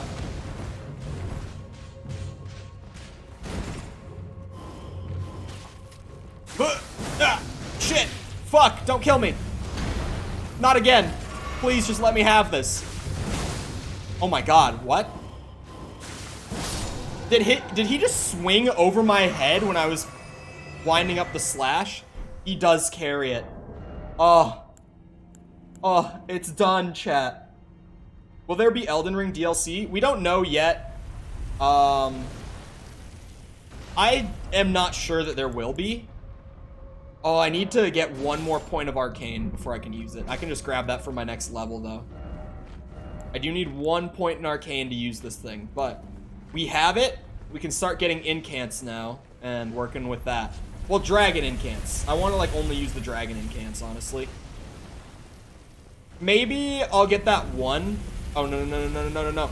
Oh, there was the one incant that I really liked that was just, like, it grants you passive health regen. It was super slow regen, but, like, it's better than nothing. So, I'll take it, sort of thing. What's the boss down here? Maybe I can kill the boss, too, while I'm down here for the extra runes. It's probably not gonna work, but hey, since I'm already down here and I've triumphed this much, let me go kill the boss now.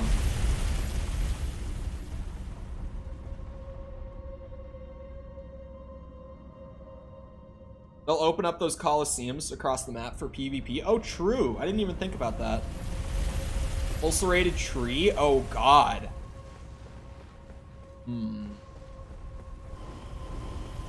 Will I be able to do that? I was so hoping he would do that. I love you, Chariot. Oh, stuttering. Will I be able to kill an ulcerated tree right now? Oh, we're here. Okay, I don't have flasks either, but like, let's just YOLO it, you know? No heal flasks.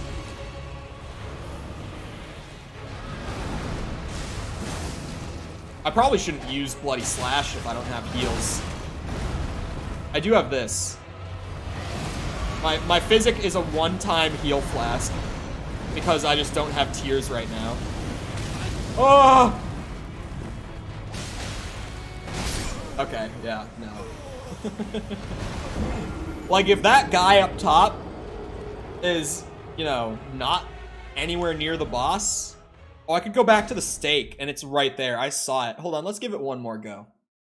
I'll go to Last Sight of Grace if it's just like, I just get absolutely rolled or something. But I feel like there's a chance. You done, Sticky? You've done it?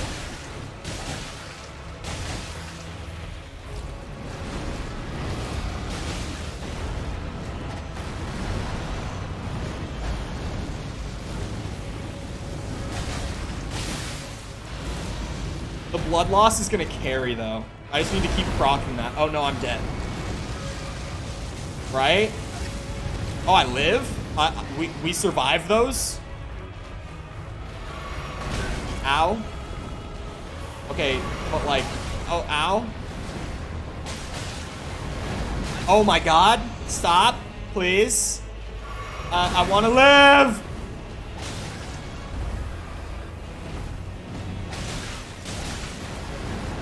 Ow! Please!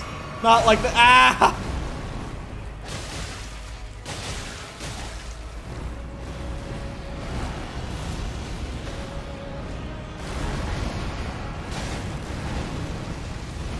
No! Not like this!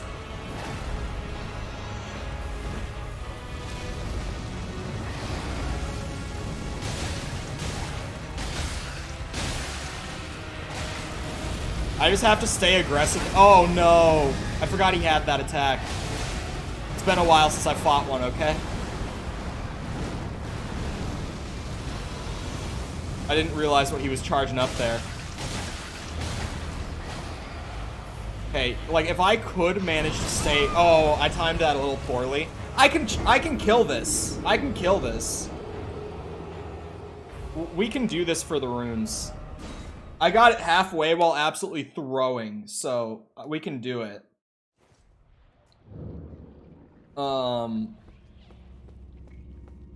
Make this make sense? How does the monitor not die from the explosion? Sticky?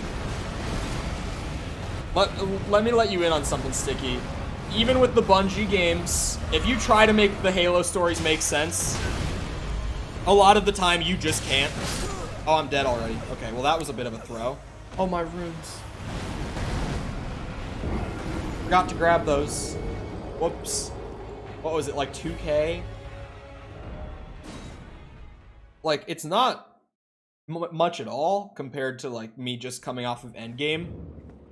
But this early, when a level is like 5K, 2K is kind of a decent chunk to be losing. How did I let that hit me?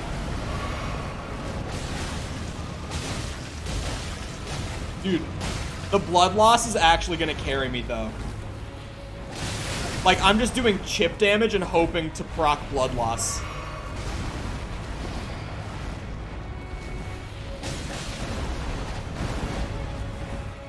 I'm so scared. I didn't have stam, dude. It's Cuphead bosses all over again. Thankfully, this is not as hard as Cuphead bosses. Thank the Lord, dude. Those are, like, unnecessarily hard. Like, just actual cruelty. The only boss that comes, like, into Cuphead territory in this game is, Melania. That's like Cuphead boss territory. Oh my god, I just need to out-heal it if I'm gonna keep taking hits. I shouldn't have hesitated on the heal there. I could have... Are you winning? Yeah. This is us winning. We're winning. How is the grab lift and keys? Get back into the ship on a hill? Just don't try to make it make sense. Don't try to make Halo make sense. It'll ruin you. Just turn your brain off and enjoy what you're presented with. You kind of have to with Halo. It's like watching an MCU movie, man. It's like, how could I even try to enjoy, like, Thor Ragnarok if my brain isn't absolutely turned off, just in mush mode? I can't. Same with Love and Thunder, to be fair. I don't want to just shit on Ragnarok now, because Love and Thunder deserves it just as much. I think Love and Thunder was better than Ragnarok, though. I think if you like Ragnarok, you will really like Love and Thunder. I just don't like Ragnarok. So, like, you know, that movie trying to, like, replicate the Ragnarok style was just at such a disadvantage for my personal taste. And I knew going in that I probably wasn't going to be a huge fan. Like, I was aware of that going in. I would say I enjoyed it while I watched it, but it's one of those... I feel the same way with Ragnarok. Like, watching that movie, enjoyable. Actually trying to, like, critically break down that movie and talk about what's good and bad, there's way more bad than good. And I feel the same way about Love and Thunder. It's an entertaining watch, but once you start to, like, evaluate it as a film, it starts to fall apart really quickly. That's just how I feel on both those movies. And to be fair, that's mostly what Marvel is at this point. Like, they're really entertaining, but if you try to critically evaluate them, they're not going to hold up under, like, an actual critical lens, right? You just kind of have to enjoy them for what they are and not really expect more. And I'm fine doing that. Oh, he can one-shot me. Okay, he can one-shot me. Got it. Got it. I want to go back to doing my oil pastel drawing, but I'm so tired after eating. Food coma moment. Depends on if you like Taika Waititi's style. Yeah, which I think that's another thing for me, is I really don't like his style. And I know that he's doing the next Star Wars movie, and I'm kind of worried about that. Did you guys know, for the record, not to just instantly dog on Taika Waititi now that we've brought him up, beyond me just saying I don't like his style, but did you guys know that he is confirmed to be doing the next Star Wars movie? He's the director for it. And he actually asked Natalie Portman if she would be interested in playing a role in it, because he forgot that she was already a character in the Star Wars universe. So that's how his Star Wars movie's gonna go. That tells me what I need to know going into it. And it's not gonna be like an episode 10, obviously. It's gonna be like a side story like Solo or Rogue One. Oh? Oh?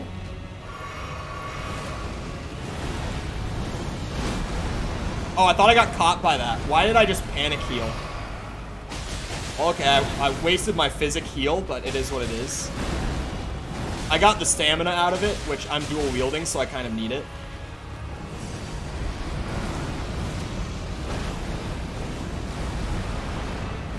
His arena is way too small for him, dude. I just can't see what he's doing half the time. I'm just learning telegraphs based on what his fucking tail does, like how it curls around and shit. Oh shit, double heal was not the move. But hello, Stacks. I didn't say hello, and I meant to. Okay. Oh. Is Kevin Feige overseeing it, though? No. I don't think Kevin Feige has done anything Star Wars-wise, has he?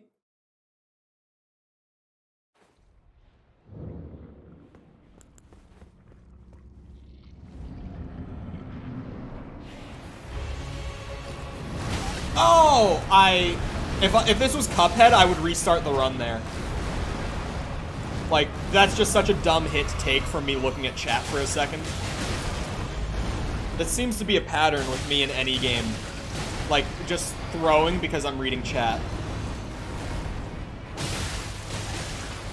I really don't pay enough attention to bosses when I should. You guys are too distracting. Talking Marvel and Star Wars is too distracting. I don't think Winter Soldier's the only Marvel movie that can hold up under critical scrutiny. I think the original Iron Man, while it doesn't hold up super well, it fares a lot better than most of the MCU does, critically speaking. I think Civil War is pretty okay. I haven't seen it in a while, though, so I might just be, like, blindly remembering that movie as better than it was. Infinity War, while it's one of my like top 5 MCU movies, it really just can't hold up critically. Like, you have to be an MCU fan to get enjoyment out of Infinity War. You just have to be. You can't jump in with Infinity War and, like, get the value out of that. It's honestly probably better to just proc blood loss than to go for my crit. Because my weapons are just too, like, unupgraded to do substantial damage to him.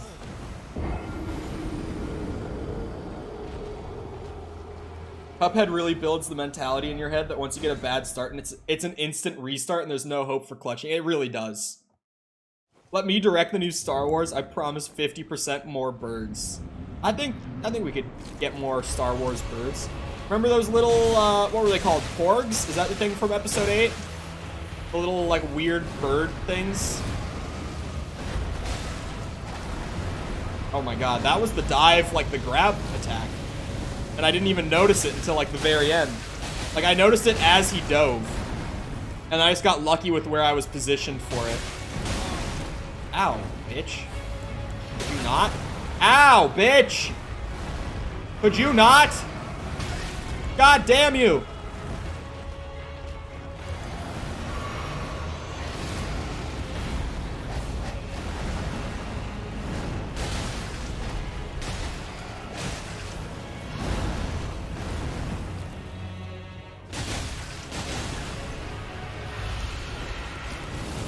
Oh shit.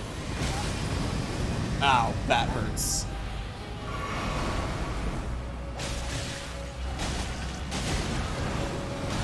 I dodged way too early. Fuck! Oh no, I didn't dodge that! I'm dead. Yeah, that's dead.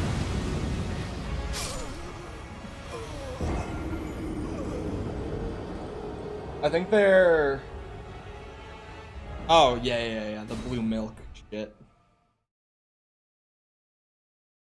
Yeah, that movie... It was what it was.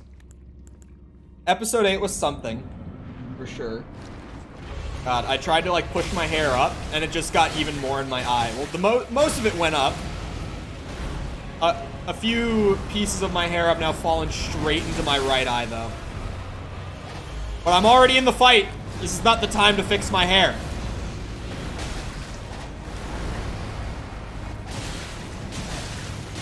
We play through the hair in the eye. It's manageable. We can do it this way. I gotta proc blood loss. That is my main hope for getting through the entire boss fight here. I don't think I can iframe that whole attack. I think I have to run away from it. Like, that was probably as close as I'm gonna get to iframing it, and it just didn't work. Like, it just straight up didn't work. So, I think I just shouldn't do that. When he starts doing his AoE shit, I need to do my very best to run away from it, even though I'm not gonna make it, probably. Because the arena's small. Blood loss? I've hit him a lot. Oh, this is the grab. Yeah, again, I just got lucky with where I was at.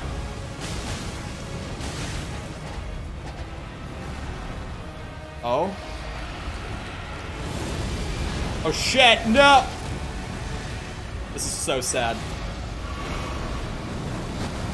Oh, I thought I got grabbed. How did I not? Did I iframe it? Did I roll through it? I thought I rolled too late. Hello, friend. Oh, no way. I didn't expect that blood loss. Ow.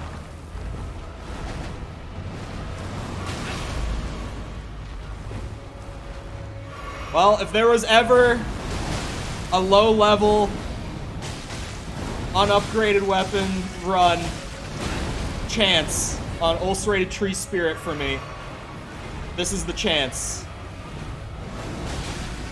Not unupgraded, but like +2 weapons.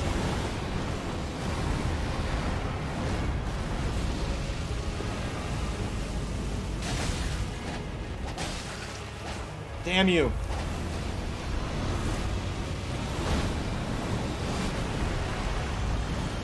Please no AoE one-shot. There we go.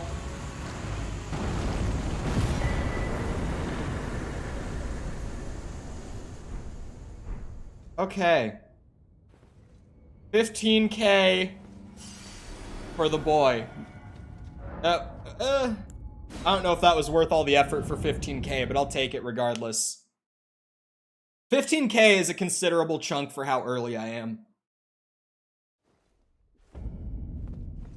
Also, to be fair, that was more just because of my stubbornness than for the reward. Okay, I need 1 level of Arcane just that I can use Dragon Union, and then I'm just gonna bring Faith up to 15 so that I can use a bunch of stuff. Still just gonna do that. Next Cuphead stream, Cole's gonna die at some point from attempting to fix his hair. It could very well happen. Hold on. What else is on my list of things that I want for the build, like item-wise, that I don't have yet? Let's get some armor. I did try to plan out some good old-fashioned souls. Which, if you are not a big souls person, is just the funny term for people choosing their what's it called? People choosing their armor not based off of stats, but rather because of how they look. I might actually have this. If not, I can go farm it, but I've been here. I want Godric Knight armor, which I can get from Godric Knights at Gatefront Ruins. Right here.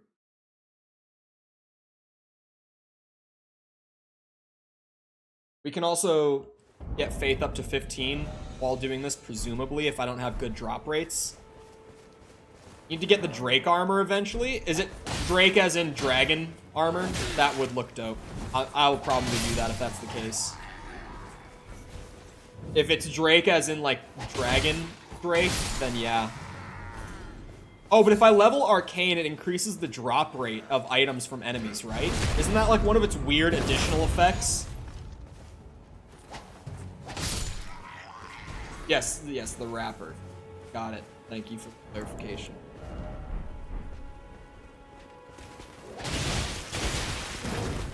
So if I level Arcane while I do this, not only do I get damage and blood loss scaling, but I also will just get items quicker from farming them.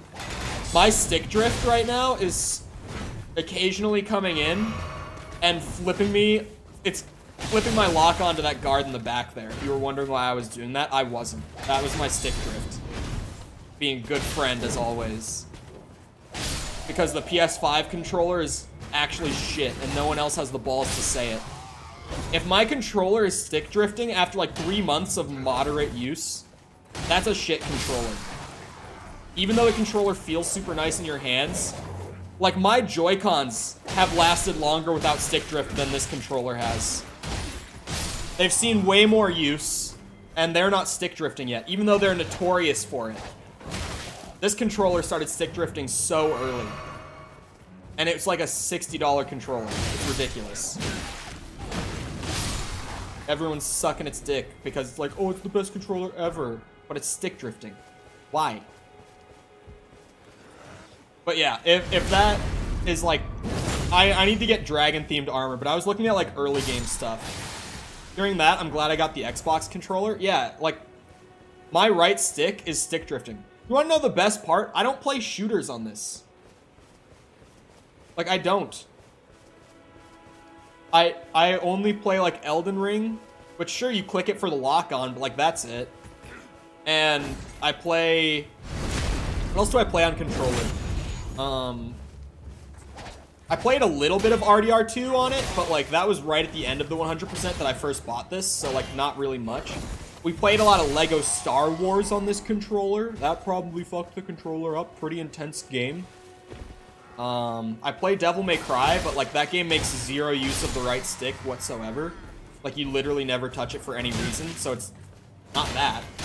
What's your favorite controller? Overall, if we're talking feel-wise, it's probably the PS5 controller. Like it feels great in your hand. But like, if we're taking into account that this shit started stick drifting so early, I'm giving it to the PS4 controller. Oh my god, an arcade stick. I talked a little bit the other day about, I have multiple IRL friends who own racing wheels, chat. So at some point I might try to beat Elden Ring on a race wheel.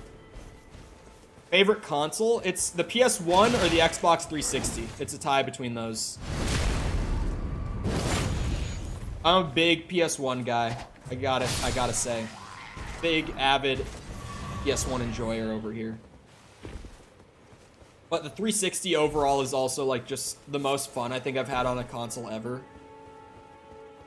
And it was my main console for a long time when I was a kid, so.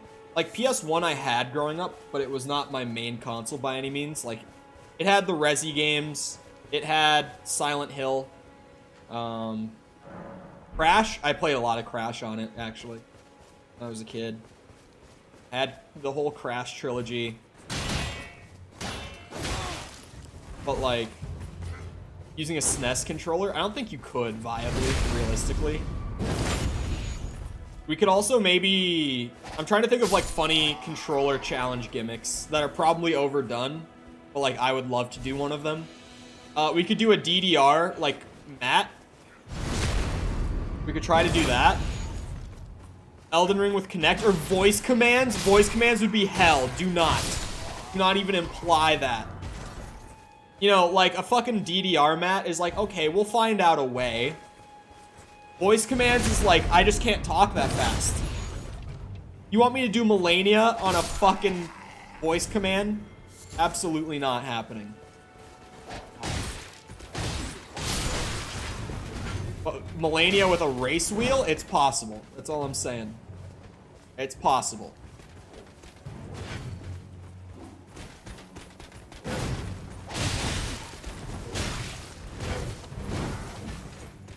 Just grind enough to one-shot every boss.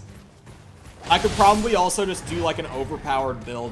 We could revert back to Rivers of Blood build if we have to for some of those, because those would be just, even with like a stupidly overpowered build in the game, those would just be so hard to do on like a race wheel or anything. Oh, Wii remote would be actually hilarious. I don't think I have my Wii remotes. I sold my Wii. I would assume I sold the remotes with it. My Wii was broken before anyone was like, why the fuck did you sell your Wii? It was broken and I sold it to a parts shop who assumedly salvaged it to fix other people's Wiis. I still somewhat regret it, but it's not one of the worst decisions I made in my life, so. My Wii was all sorts of fucked. Just didn't work. I grew up on a Wii. I grew up on a lot of Wii stuff. You know, just like Mario Galaxy was amazing. What else was huge? Smash Brawl, I played a lot of on my Wii. I did. I know that it's like a hated Smash game, but I played so much of it growing up. I can't remember the name of it, but there was some game where like you would go around this like rooms of your house and there were like these little like glowy boards. I don't know how to really describe it, but that was a really cool game that's one of the like games that I immediately think of when I think of the Wii. I can't remember what it was called, but you'd have to like go through areas of your house and like find, you know, the little glowy boys who were scattered all over the place. And that's pretty much the extent of what I remember about it. I remember it being like super interactable though. Like just all sorts of stuff. Like with the Wii remote, you would interact with like all of it. It was almost like a super early draft of like VR games where it was like your Wii remote was like your hand and you would like reach out and grab stuff and like be able to spin it around and stuff. It was kind of like that. Really cool game.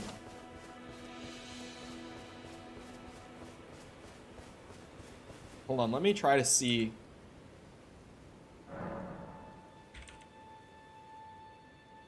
I remember seeing it, like, I completely forgot about this game, but then I looked up once, like, best Wii games on, like, a nostalgia conversation with friends, and it was on there, and I was like, wait, that game was actually so good. And they were like, yeah, I had that game too. It was awesome. Oh, I had Super Paper Mario. I don't think that game is very well liked, though. I liked it. I liked Super Paper Mario. I don't think it'll be on this list. It doesn't look like it will. They put Skyward Sword as the #1 Wii game? What the fuck? Okay, I'm gonna keep trying to find this real quick. I know I'll find it. It seems like it was a bit of an obscure hit, but it was really, really cool.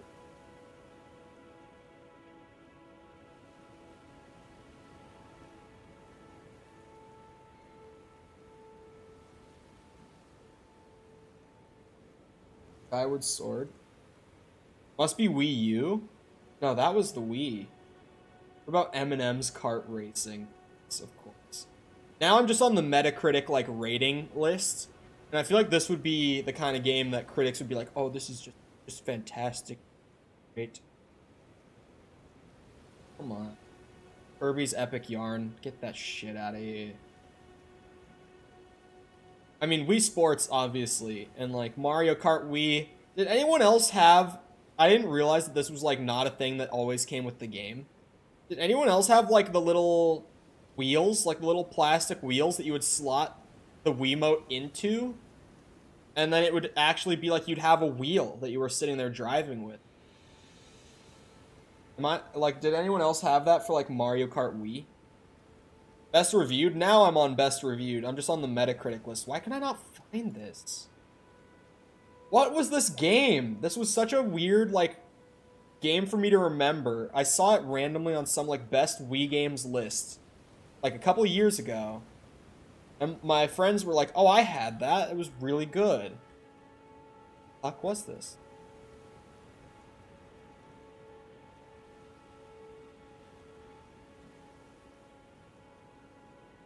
Maybe I could just try to, like, put a shot in the dark and just type a short description of this game into Google and see what happens. Should we try it? Wii game with motion controls. Looking for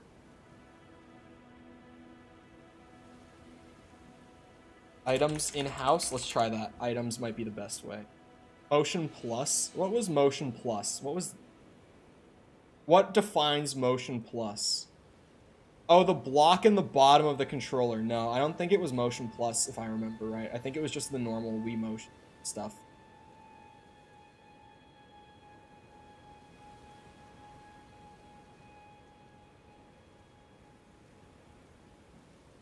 Best games that used the motion controls. Let's see. Oh, wait, this is just in general best games that use motion controls, like, overall. Hold on, dude. What the fuck? I can't find it. Will you get the Elden Ring Books of Knowledge strategy guides? That's a thing? I mean, I'm sure that people are doing, like, strategy guides. Okay, I'm gonna look, like, a tiny bit more. But if I can't find it... Hold on. Best Wii games with motion controls. Let's see. Can I find it with this, maybe?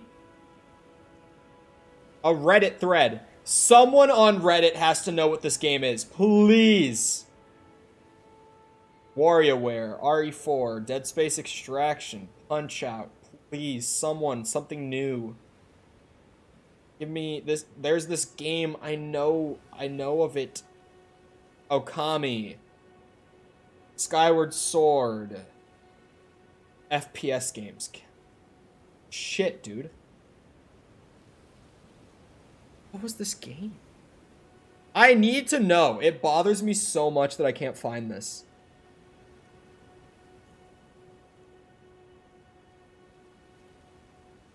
The Wii's Must Play Games. This is from 2012. Would it have been out by then? Probably. 2012 was, like, near the end of the Wii's life. It had to have been out by then. Come on, come on. Please, it's not on here. No.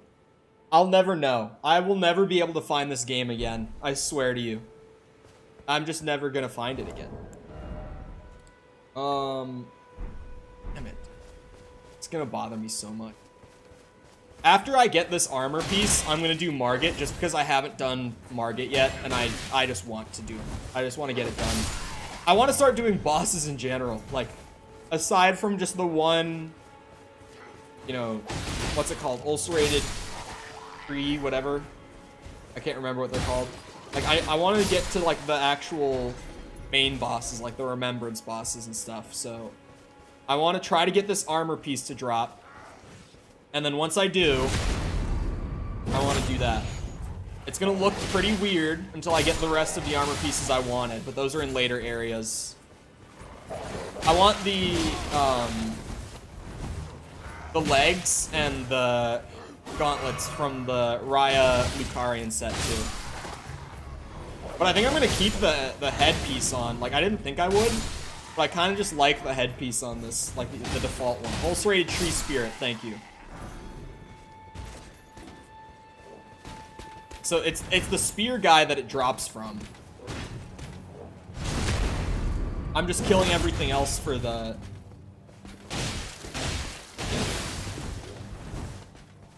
I think there are more of that boss than anything else in Elden Ring. Is there? Like, okay, are we talking like health bar boss or just anything? Like just of the copy-pasted bosses? Because they do show up as like regular enemies quite a bit in the late game.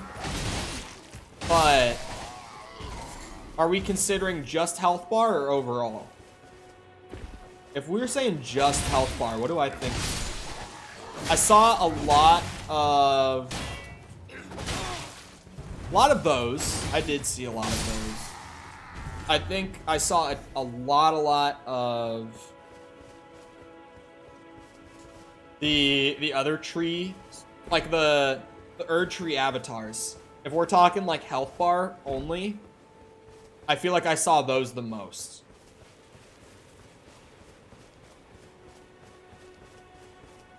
Honestly, I don't know if you would need to buy like a strategy guide for Elden Ring purely because like the Fextra Life wiki exists.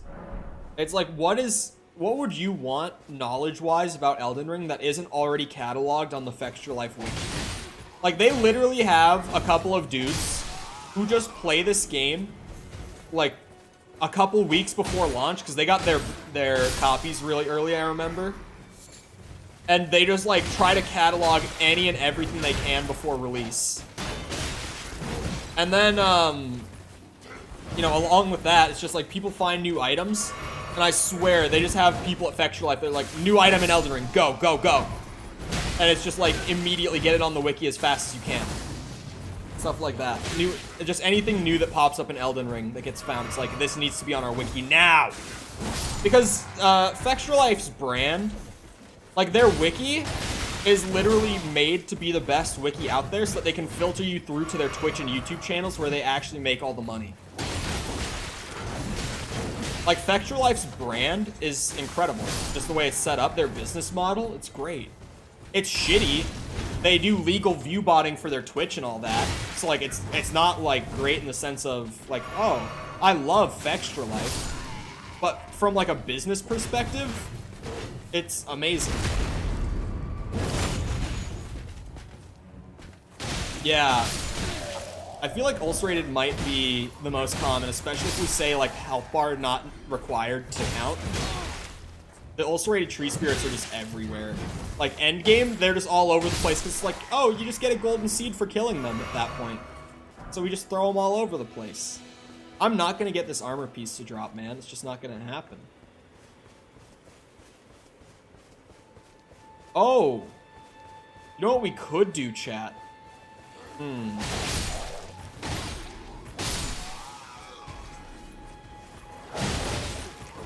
know, I have an idea for something else we could do. Maybe before Margit? I don't know. Okay, so let's just, right now, let's lay it out here. There are 3 things I could spend my time doing right now for pulling the build together. There's 3 things. We could go kill Margit to, like, open up the castle area. Because I am going to fight Margit to get there. I am. I'm not going to skip him, even though I know it's possible. I want to do all remembrances anyway, so might as well do them now. We could go kill Margit to get the castle open. We could stay here and farm this armor piece right now and scale Arcane to make it drop more easily and get the damage scaling out of it. Or I could go do Ag Heal and then go to the dragon, like, cathedral that's out on the other side of that cave at the bottom of Limgrave, and I could start getting dragon sorceries pulled together.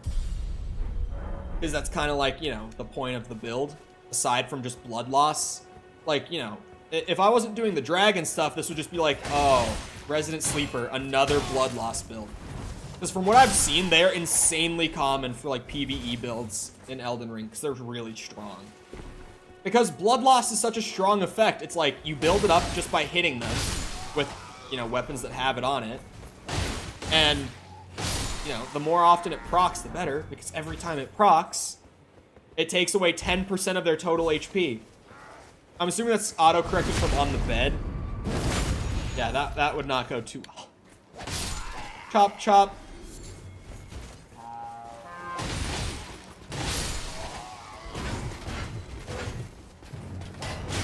Ow, ow.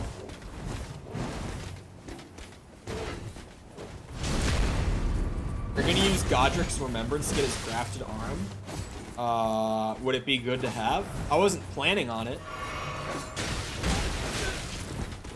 What would be the benefit of his arm? I honestly don't even, like, know off the top of my head what it does.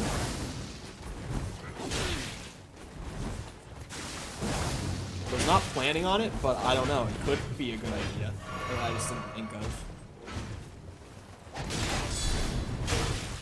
I hate when that guy with the horn actually, like, gets it off. It just makes this such a pain in the ass.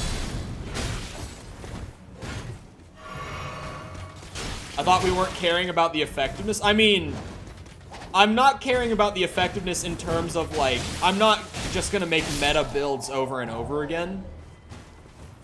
Like, I want to make it as good as it can be while still, like, looking really cool, you know? It's like, would there be benefit to running the grafted arm over just dual bloody scimitar? Is mainly my question. Because, like, this is pretty flashy, especially once we get the dragon sorceries thrown in, or the incants. Sorry, I keep calling them dragon sorceries. Once we get the incants thrown in, it'll look way flashier on top of what it already is. Like, just blood loss, boys spinning around with dual swords.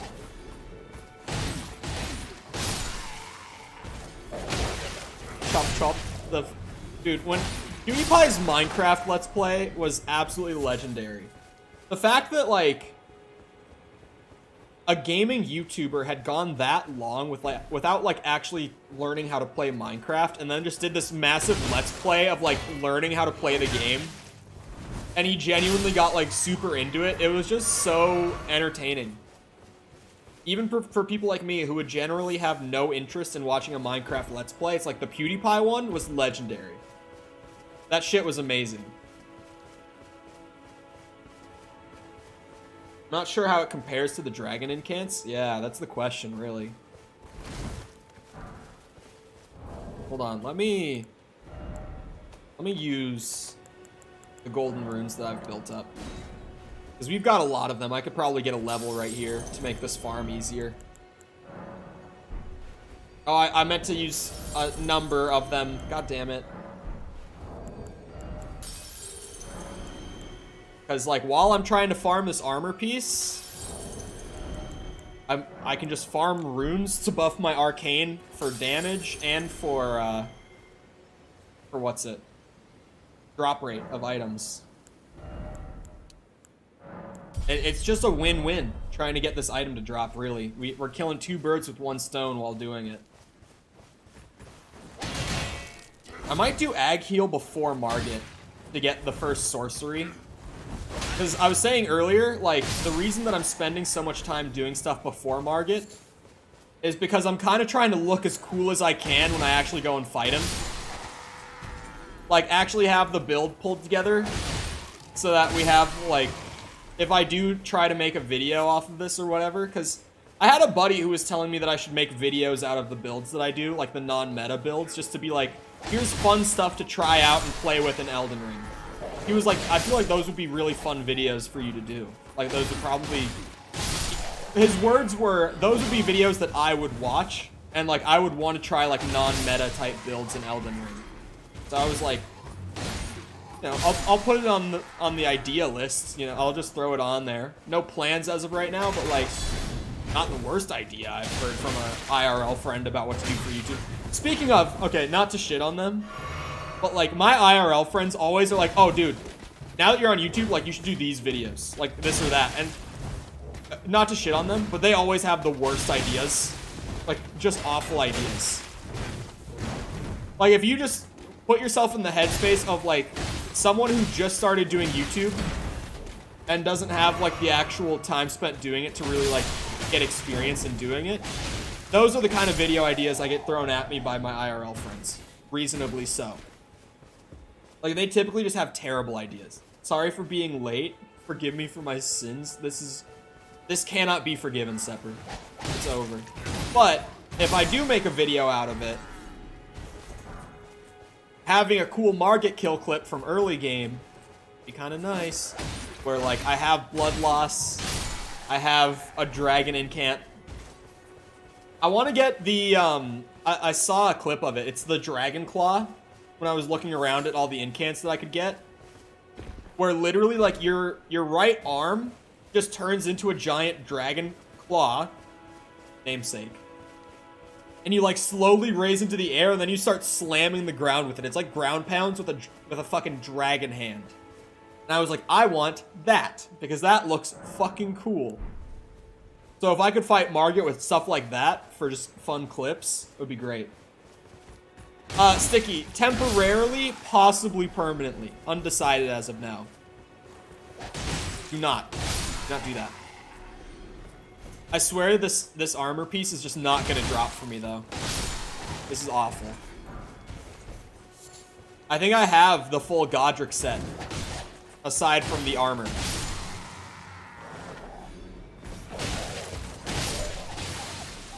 Like, I am farming the souls from everyone, even though the spear guy is the only one who can drop the armor. But I'm pretty sure I have the gauntlets, the greaves, and the helmet. Oh, hold on, sorry. Yeah, we got the helmet. We got the greaves. We got the gauntlets. We have 4 of the greaves, 2 of the gauntlets, 2 of the helmets, no armor. It is what it is. Ha! Well, I think I said it before. It's like, it depends on just, like, what chat is like once we finish Cuphead on general, like, other games. And how, like, other mods' schedules and all that start to work out. Because Finn is leaving his job soon and still unsure about what his new schedule or what he's even doing will look like. So it's like, we might need to have an extra mod.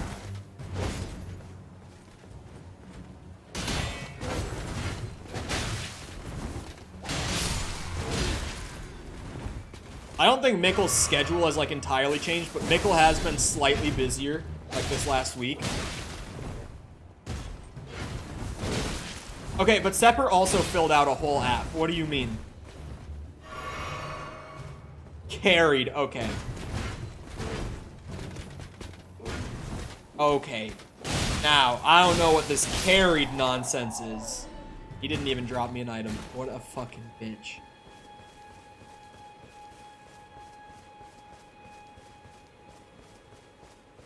Maybe we should go do Ag Heal. Because he'll give me a bunch of runes. I can just buff my arcane afterwards. And just that slightly higher drop rate from enemies will make it somewhat shorter. I'm just going to go do that. We'll go do Ag Heal. He doesn't want to be in a chat where I'm mod? Okay. Tree Sentinel is still alive too. I'll give him a quick go. We'll see what happens. You know, I've gotten a bit stronger, Mr. Tree Sentinel. I don't think you want the smoke.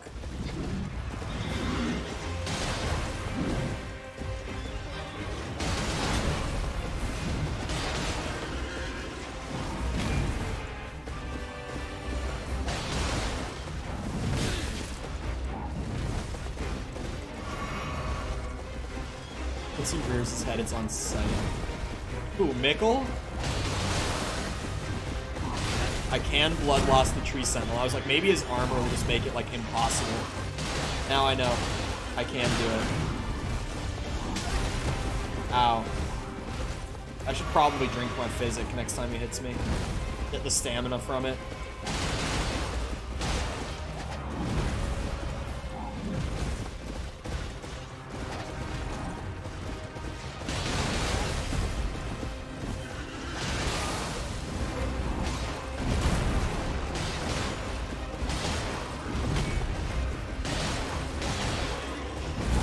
Ow. Whoa, that was a little luck on my side. Oh, come on. Don't be like that. Ow. Okay.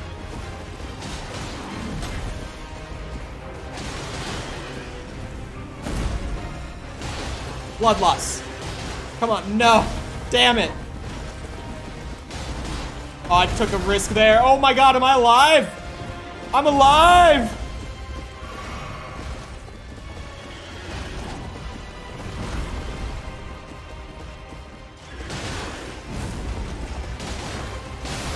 Oh? Oh, come on. Not like this. Not like this.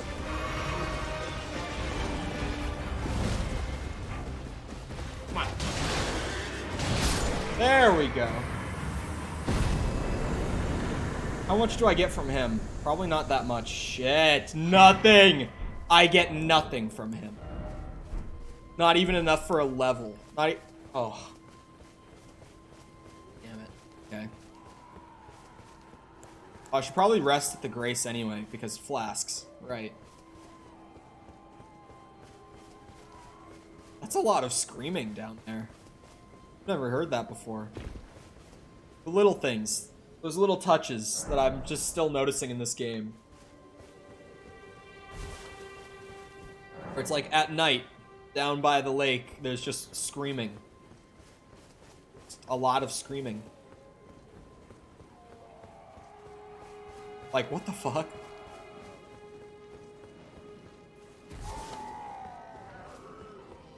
What's screaming down here?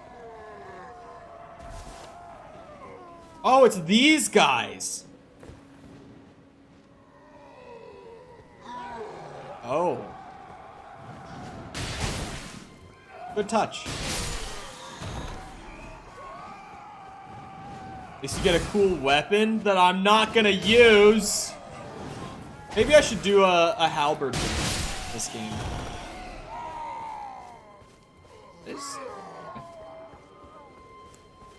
Probably gonna need to use Torrent for the dragon. Who's doing the screaming? The guys up on the cross things. Like the Elden Ring cross things, I'm pretty sure. That's where it seems to be coming from. Even though they're not animated or anything. I'm pretty sure that's what it's supposed to be. Oh. This is new.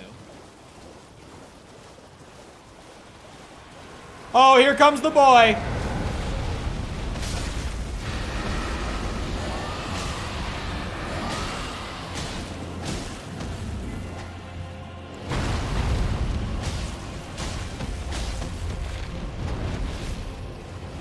Oh god.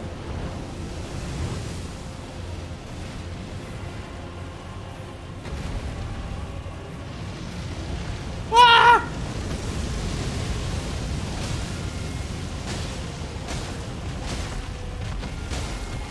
Blood loss! Pussy! Oh my god. Oh my god! Torrent, run! That was actually really close to hitting me. I do love that in this game, they have you kill the dragons and use their hearts to learn their powers. Skyrim type shit, but like, I love it. That kind of thing just is awesome. Even though it's so overly cheesy.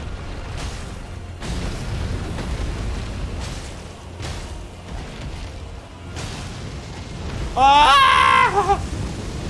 No! I ran into it. Shit, Torrent. My boy. Oh, no, no, no, no, no, no. Oh my god. Oh my god. Where did he go? There he is. Oh. Blood loss again. Love to see it. Oh. Ow.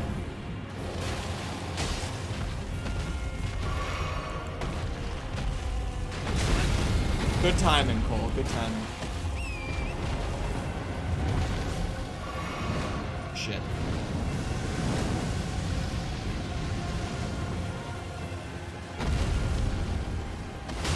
Bitch.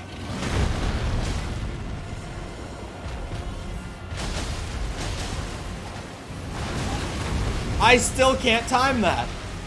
I just need to wait a little bit longer than I am currently. Did that mosquito just hit me? What a fucking bitch. I thought it was gonna be the tail, not the head.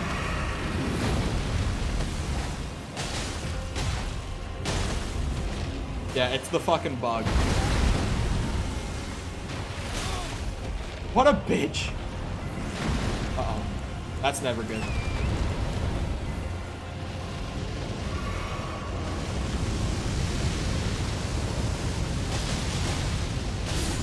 There we go. Blood loss for the win.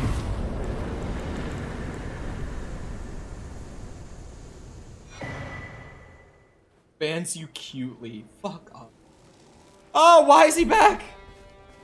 Okay, so we can get new dragon powers. I just have to go and actually open up the cathedral, though. Which I can do. It's certainly something I can do.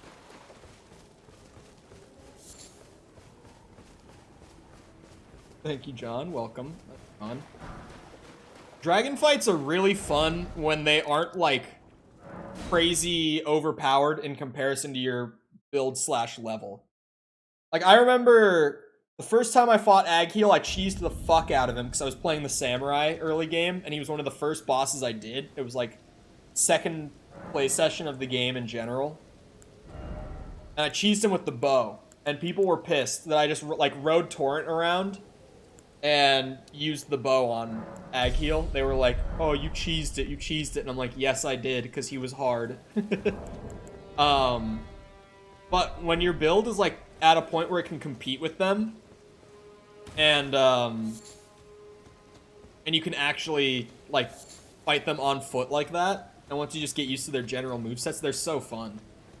What dragon skill we use? The first one I'm hoping to get is Dragon Claw, because that shit just looks so cool when you just throw it out, like, mid-boss fight and you just start slamming them with the fucking claw. I am going for, like, a good build. I don't want my build to be shit. But, like, as long as the build is good, I'm mostly going for style points more than just, like, making something overpowered. Because we did Rivers of Blood for my first build, my first playthrough. And yeah. Yeah, that was a Rivers of Blood build. But no, Sticky, we are using blood loss, though. Just not that insane weapon. It will not be anywhere near as powerful as that was. Someone giving sex ed in Discord? Well, to be fair, most people in the Discord probably need it. But also what? Like, huh? You have me curious now. What's happening? Oh, let's give. Oh, is it in memes? Hold on. I see that there's new stuff in memes. What is happening?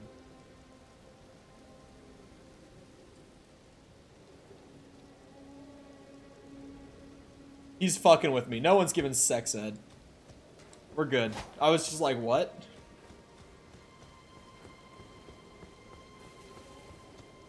The Ice Breath is very good for AoE. We'll hit a lot at once. Ice Breath, I did not really put much thought into, to be honest. Okay, hold on. I'm gonna just post up right here near the beach. And I gotta take a quick piss break because I've been sitting here for like 3 hours. Feel free to get up for a minute and like get a drink, get a snack, bathroom break yourself, whatever. But I'll be back in like about a minute.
Okay, I'm back.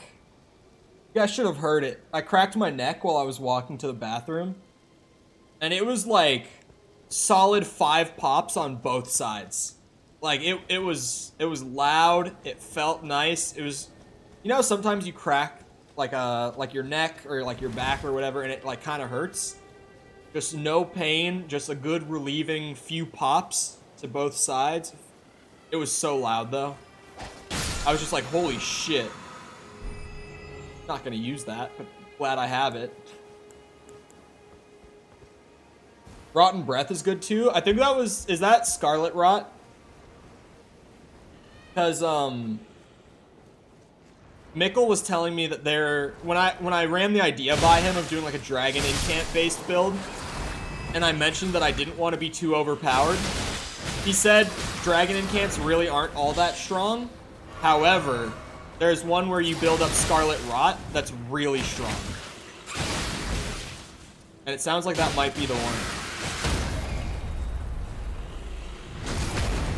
Why does anxiety make you feel like you're dying? Because your heart rate goes up really high. Simple answer. Paul has a bone-breaking kink. No, I have a lot of, I have a lot of stiff joints. Because I sit in a chair all day for working and stuff. So when I crack bones, like when I crack the joints, it feels really nice a lot of the time. But sometimes it kind of hurts. And it's just not really all that pleasant, even though you do get the relief from it. But that was just nice, solid, just like...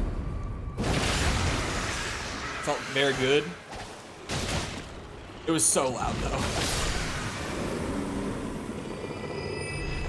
Fingers no work? What? Your finger no work? Question mark? Hold on, I gotta go put a note by the dog. Oh wait, skull with, oh, a couple of skulls with runes in them. Jesus, the stuttering. Let's go. Let's run normally. Please. Found the dog. Damn it, I know how to write a message.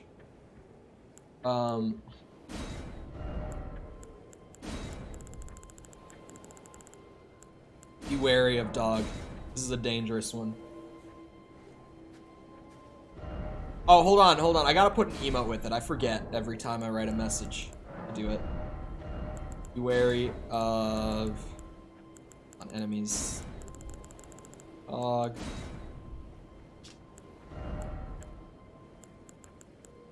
Grovel for mercy.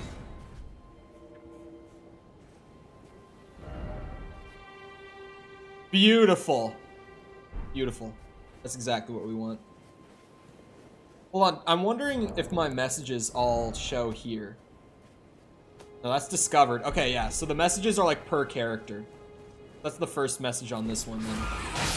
So all of my other like offer head and stuff like that are just I'm not gonna see if they get appraised or not, since I'm not playing the old character anymore. I didn't delete him though, so assumedly the messages are still out there for other people to find. It's just I won't see if they're getting like appraised or downvoted or whatever. Which I'm fine with, as long as they are still out there to be discovered. I'm just happy knowing that people will find them over time. See a dead man in a chair and me saying offer head with that emote. Because it's really fucking funny. What do you need? I don't want any trouble. What does he have?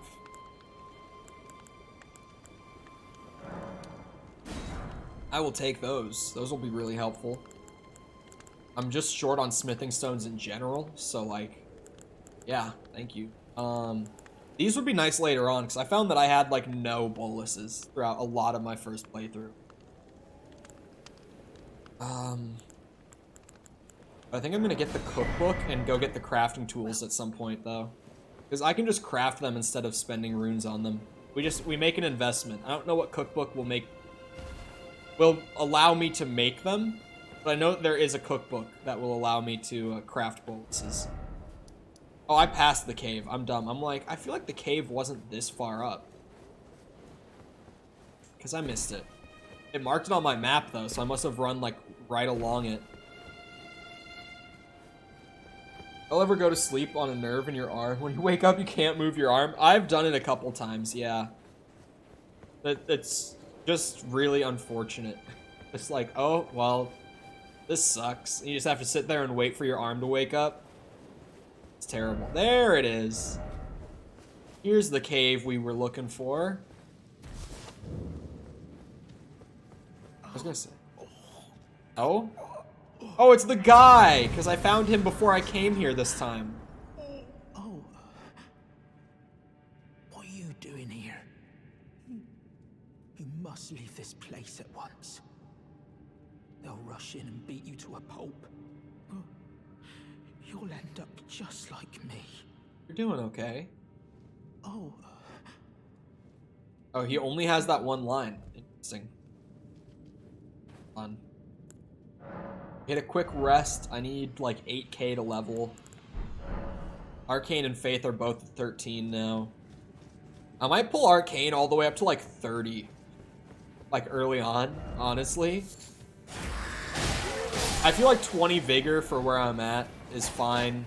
Even in like Liurnia, I think 20 should be enough. Like, yeah, I'm gonna be a little squishy. But it probably won't be that bad. I don't have the lantern yet. Fuck. I like instinctively was like, oh, it's pretty dark in here. Let me get the lantern. I don't have it on this character yet.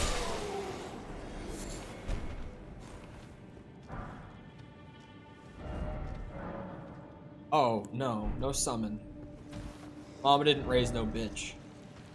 Oh. Okay, they did not see me. I thought they saw me. I was like, well, shit.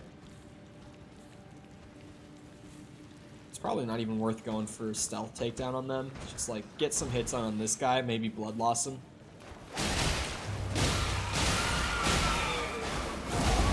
Yeah, that's that good shit.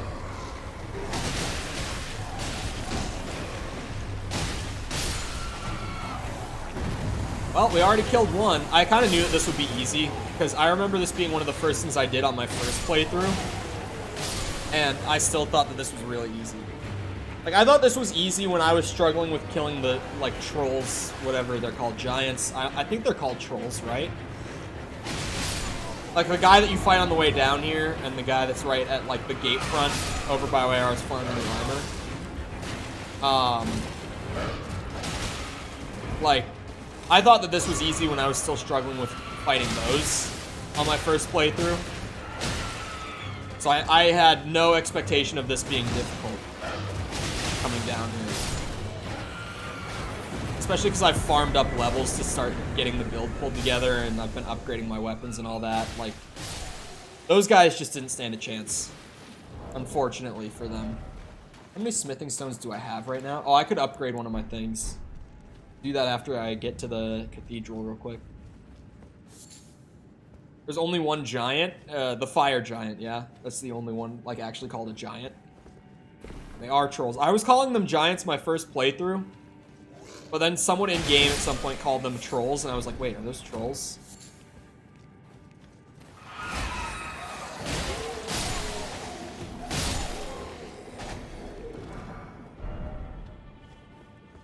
At some point, I need to get the crafting book for all this is. I need to remember, though, to go back to that church with the anvil and actually buy the crafting, like, kit or whatever, if I want to do that. Because it's going to be an absolute coal moment when, like, I actually need it for a poison swamp or whatever. I'm going to go to craft the boluses and be like, oh, I never bought the crafting kit. That would be very in character of me. I mean, even the first playthrough, I didn't buy it until, like, after I killed Godric, and chat told me that I hadn't bought the crafting kit. Because I was like, I thought there was crafting in this game. I can't craft yet. Guess I just need to go further. They were like, no, you didn't buy the thing. I was like, oh. Well, shit. Still not enough for levels. But I can use my dragon heart here and get something.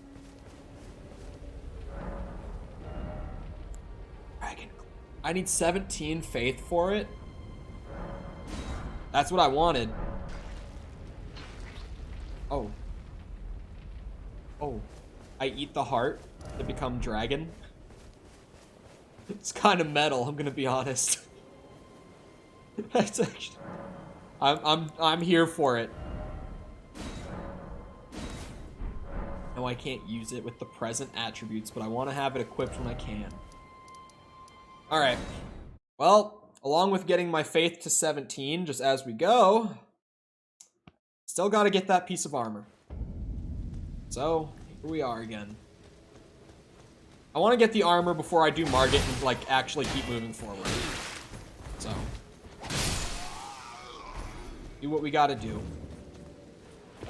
Maybe there's a better spot to farm it, though. Like, even before Margit, there might be another spot where, like, 2 spear guys spawn or something. I should probably check the wiki page real quick and see if there's, like, another spot I should check out for farming these. I was gonna keep leveling my arcane with the runes that I got from doing this, but... Are you trying to focus on blood, or will you try anything? Weapon-wise, just blood, yeah. I think I'm just gonna use standard weapons, like standard, like, curved swords, and put the blood effect on them. I don't think I'm really going for a unique weapon this playthrough. Like, I might change that, but currently I'm just like, yeah, I'll just dual wield, like, curved blades with blood on them. Raise your faith by 5? Oh, yeah. You're gonna be doing... Or, sorry, are you going to be going in or out of meta blood builds? Out of meta. Or wait, what? Hold on, did I misunderstand that? I'm gonna do builds that aren't blood-based. But with this one, it was like, well, I'm gonna use Arcane because of the Dragon Seal. And, like, if I'm gonna be scaling Arcane, I kind of have to be using blood weapons, otherwise I feel like I'm wasting that stat. I don't want to do too many other blood builds, because, like, it seems like a lot of people do blood builds, and, you know, it's just kind of boring to do more and more. I want to do a pure archer as, like, a challenge build. I want to do, maybe a dagger build, but try to avoid blood loss if I can. But that's another one that's like, what am I going to do with it if not blood loss? I don't really know. Yeah, the best way to put it is that, like, it wasn't supposed to be a blood build, but when I started, like, actually sitting down and working out the idea of, like, dragon build, I was like, well, we use the dragon seal because it's dragon, and it has S scaling at max upgrade with arcane. So, like, I'm gonna scale arcane, and if I'm scaling arcane for the dragon stuff, I might as well use blood. Even though I just did a blood build, I guess we do it again, even though it's kind of OP if you don't keep it in check. I'm not farming runes. I'm trying to farm for an armor piece. but I just can't fucking get it to drop. So I'm about to check the wiki and see if there's a better spot than this to get it. Parry dagger in the left. Parry. I forget about parry daggers. So now I gotta bring Faith to 17 anyway, even though I was gonna scale Arcane at this point. Faith to 17 it is, I guess. Hold on. Where's Fort Height? That's... Oh. That might be the better place. I've been there this playthrough too. I can fast travel to that. Well, not directly to it, but we can get really close and just hoof it. Actually, would it have been better to go? That's probably the same anyway. No, it's not. This would be shorter. A parrying-based dagger build could be really fun. It would also make the Melania fight on that build a lot easier. But then I have to learn how to parry her, so it's still not going to be a walk in the park by any means. But it would be better than just flailing the daggers at her, needing to be absolutely point blank to get damage in. Like, I'll take that over... Or I'll take parrying over that. Sorry. Stop stuttering. Fort Height is much worse? Really? How many of the spear guys are there? Does anyone know? If it's only one, then it will be worse.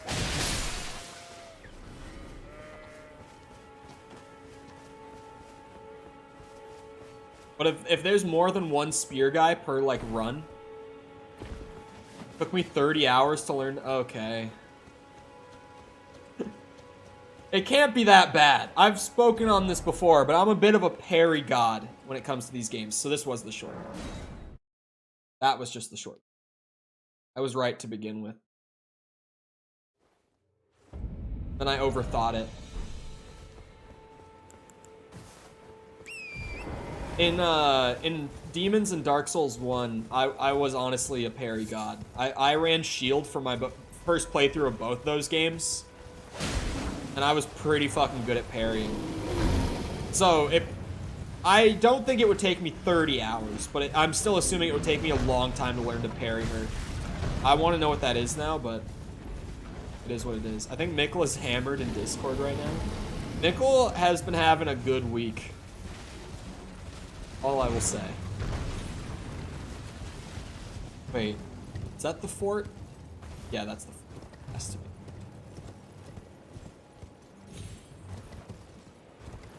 Drunk as shit? No way.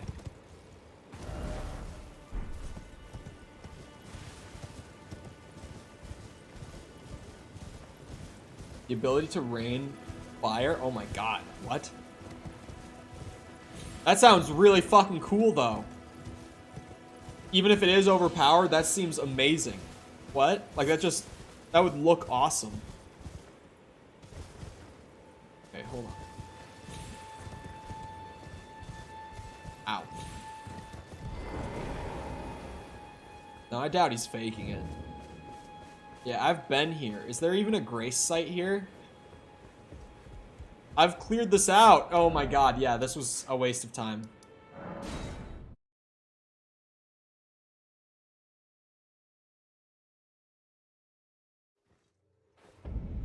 Someone is cooking something.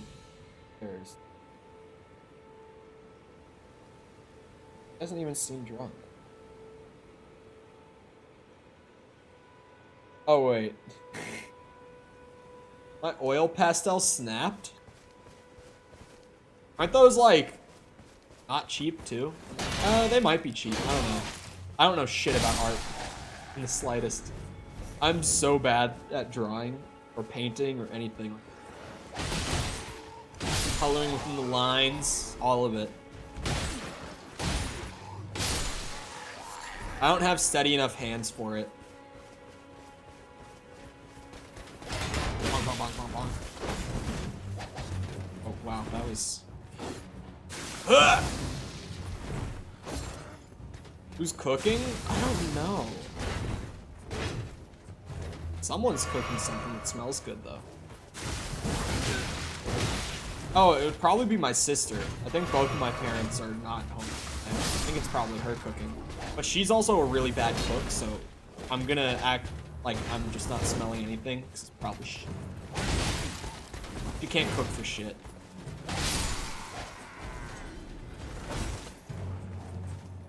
Walter and Jesse. Brother and dad, yes, of course. My family members are named Walter and Jesse, and they are cooking. This is not a meme. This is not a reference to anything.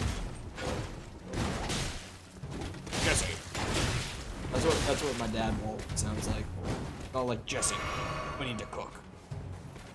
He says it a lot when it's, you know, roughly dinner time. Fucking shit, I can't get this backstab for the life of me. There we go, that works. No item! I'm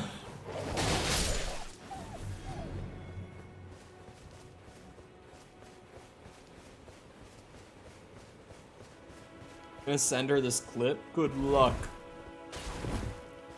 She knows she can't. Oh, lives in the RV? Yes.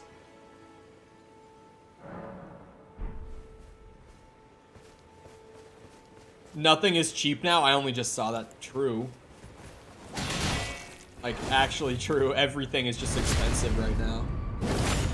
Inflation sucks. Like, especially in the period of inflation, because eventually, like, the economy catches up. And, like, everyone's getting paid the proportional amount at some point, right? But when you're in a period of, like, really rapid inflation, it's just, like, everyone feels short on money when it comes to, like, everything. Especially gas! Sorry. Not projecting. I don't even drive that much, so for me, the gas hasn't been that bad. The gas hasn't been as bad as it could be. It's just a pain in the ass whenever I do need to fill my tank, and it's like, oh my god, this is like 80 bucks. Like, randomly I go to fill my tank every here and there, and I'm like, oh my god. What a stupid steak. Why even offer? Why is this item so hard to farm? Can I see like a drop chance or something on the wiki? I closed the page. Okay.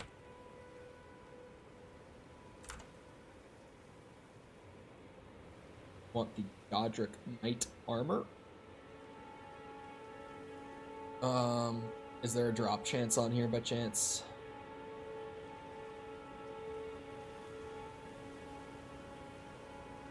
Hold on.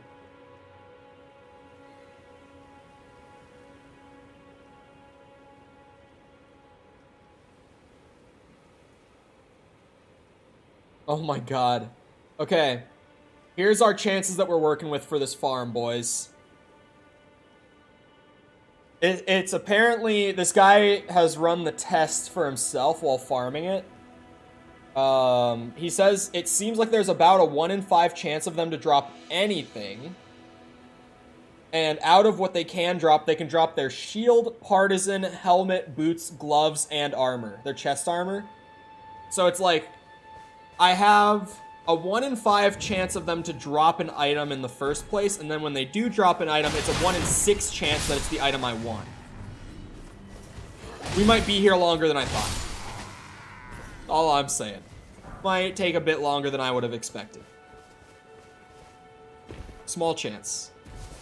This could take a bit. Jesse and James, goddamn. Those two were, like, I don't understand. I mean, in general, like, Pokemon plot is Pokemon plot, right? But how were those two the ones that were, like, assigned by Team Rocket to get the Pikachu? And after every failure, they were still the same ones who got sent after it again. It's like, clearly, these two don't know what they're doing. If you want this Pikachu so bad, then why do you keep sending them? Oh no. Don't kill me again. Oh my god.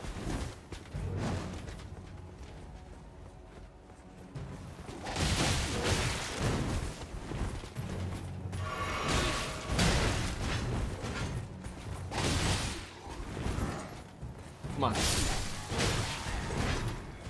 Come on. But yeah, we are item farming to answer the earlier question more accurately. But since Arcane apparently, allegedly, from what I've heard, can raise your item drop rate, the higher it's scaled, it's like also kind of rune farming, because the higher my arcane is, just the faster I'll allegedly get it. I don't know if it's true that it raises your chance of enemies dropping items, but if it is, currently getting clapped to normal enemies, I don't want to hear about it. This guy is a little tough when you have like default armor, barely upgraded weapons, and, you know, 20 vigor. But blood loss helps a lot, thankfully. Oh, speaking of barely upgraded weapons, I have 6 smithing stone 1s. I should go and upgrade one of my scimitars, because they're both at +2 right now.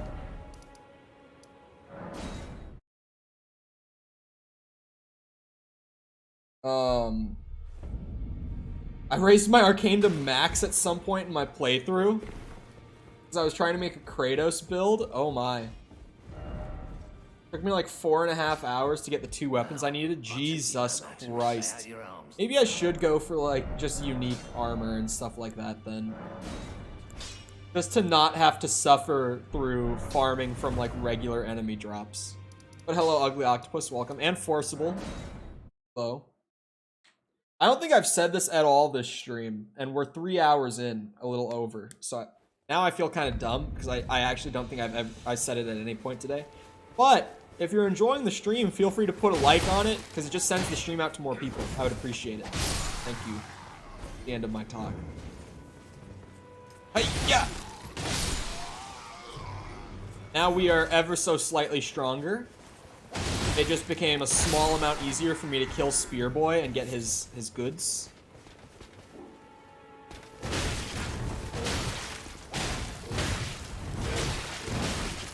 Fuck you.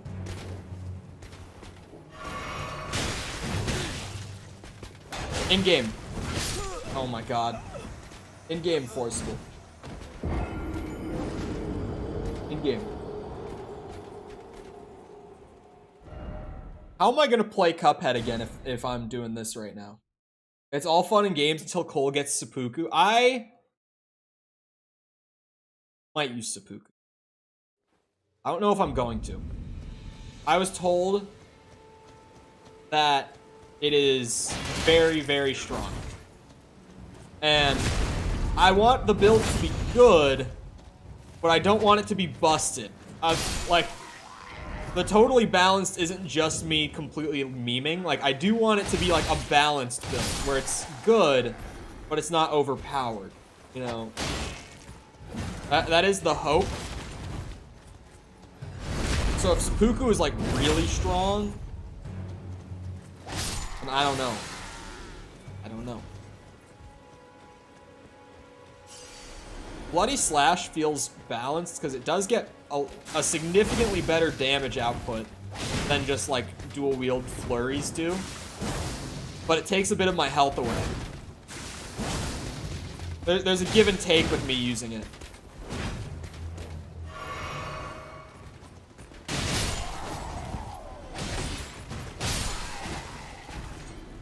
Back to Grace. No drop.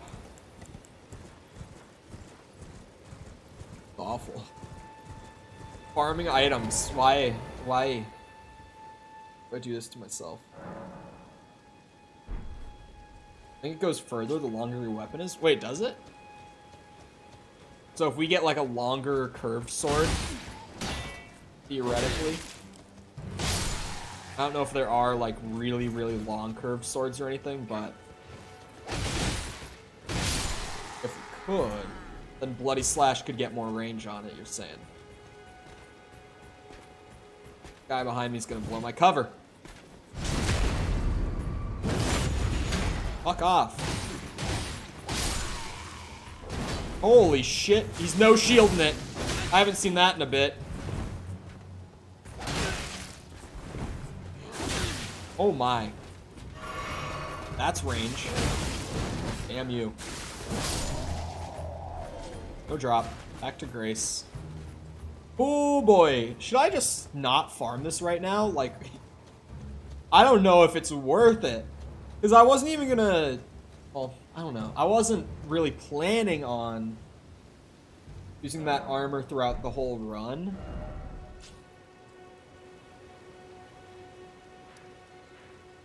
Maybe I just go do Margit and forget about... No dragon farming? Huh? Oh, farming for the faith, you mean? To use Dragon Claw?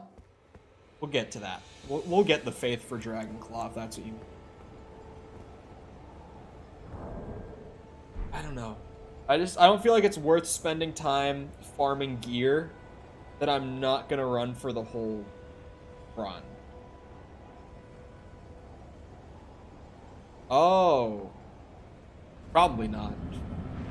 Like, it would get me leveled. It would get me a lot of levels. Might be more... Oh, no. I became too strong in my time away. No, I didn't mean to become this. Margit, I'm sorry. I was nowhere near this strong when I killed him first playthrough. I didn't mean for this to happen. Oh, there's always a follow-up, Cole. Don't forget it. Ow.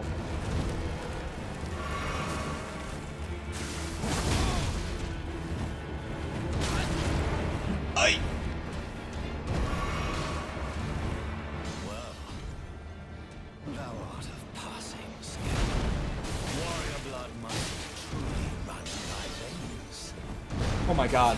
I don't know the timing on that anymore. It's been a minute. Ow. Ah, okay. I waited a little too long on that one. Fuck your daggers.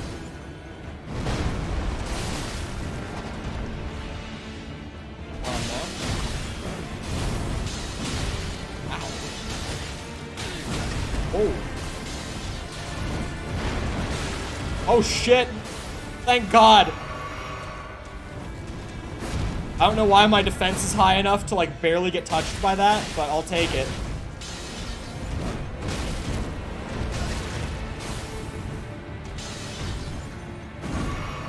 What is happening?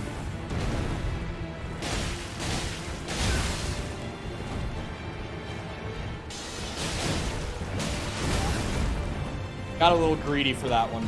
I won't lie. Come here, bitch! Oh no. I don't want to roll off the edge.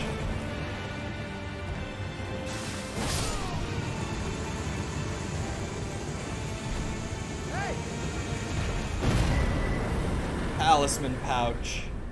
Oh shit. I haven't equipped it. I don't have any talismans.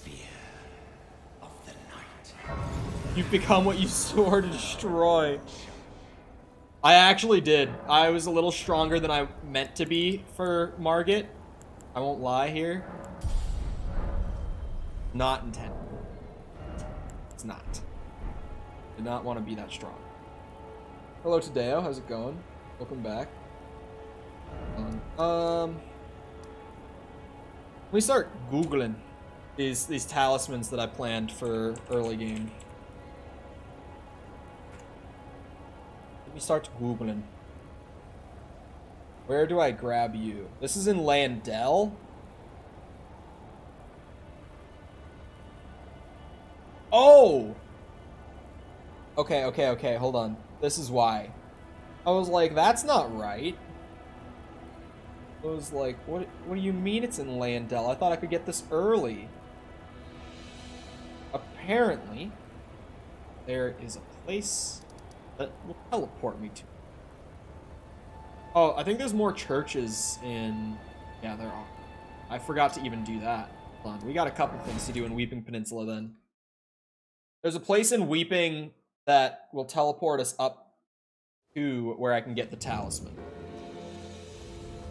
And I might get rolled there because it's Landell. but I didn't know this existed, so I'm willing to give it a shot. Just gonna ride around to the churches real quick though. I don't like these kinds of games, but I shall join the chat. I appreciate it. I feel like Elden Ring got so much hype that like Dark Souls obviously had so much hype around it back in the day, but Elden Ring is like a whole new level. Like just even more people talking about it this year with its release. I feel like so many people have now tried the Soulsborne game. The tower? Yeah, that's what I'm gonna do. But I know that there's like one, I know there's this church, and I think there might even be another one still in Weeping. I thought there were like 2 or 3 from what I remembered. So we're gonna hit these real quick. Get some of that good shit. By good shit, I mean sacred tears. Because like, just as I'm opening up the map, I should be grabbing these. I kind of just grabbed the one that I realized earlier and then forgot about the rest of them. Getting the flasks upgraded as we go will be very helpful. I think there's another somewhere. Am I wrong on this? Is it only the 2 in Weeping?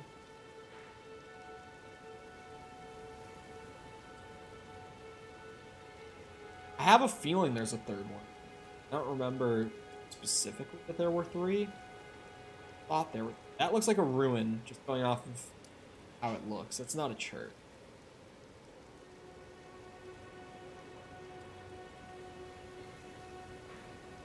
I think there's only the 2.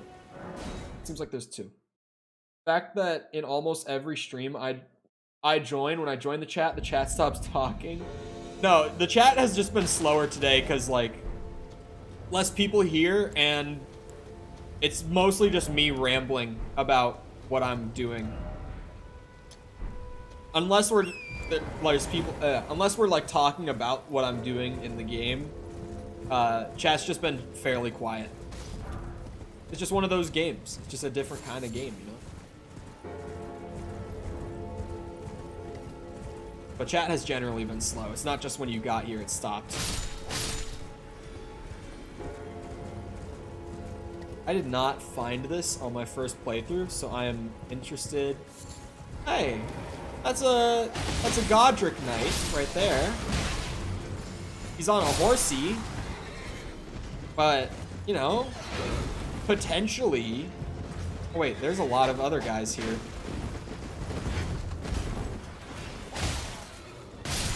Huh. Oh, I didn't have the stamina for a roll. Hello, that was damage.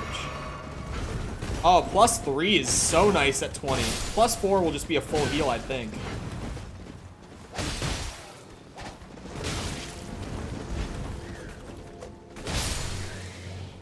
Once I find another church, these flasks are gonna be going pretty hard.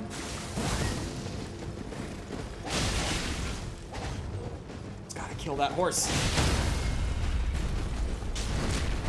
Oh my god, the camera. We are looking for a talisman. Other types of... Oh no! I thought I would kill him, but his shield took it. Other types of games that I like, aside from Soulsborne, I'm mostly an FPS guy. I'm a huge immersive sim guy, but there's not too many of them, unfortunately. It's such a cool genre. Like, the shit that comes out of immersive sims is just so creative and unique, and I always tend to love it. But it's not a genre that typically performs all that well sales-wise, with like the exception of BioShock. So it's not one that many AAA studios really go for. And a lot of the indie studios that go for it just don't have the resources to actually pull it off, because it's a very intensive thing resource-wise to try to develop. So a lot of the indies typically like fall apart and have to cancel their projects. What games do I have planned for future streams? I mean, there's this, Cuphead and Hollow Knight right now. That indie game Stray is coming out in like a week and a half. it's looking to be an adventure game set in a cyberpunk city. But the catch that makes it unique is that you play as a cat. And it's not like you play as a cat with superpowers. It's not like an anthropomorphic cat. It's just you play as a cat, like, exploring the city. And it looks really, really unique, really interesting. I'm planning on playing that when it comes out. Spider-Man PC port, the Spider-Man PS4 game, is getting put to PC next month. I think it's August 12th, if I remember right.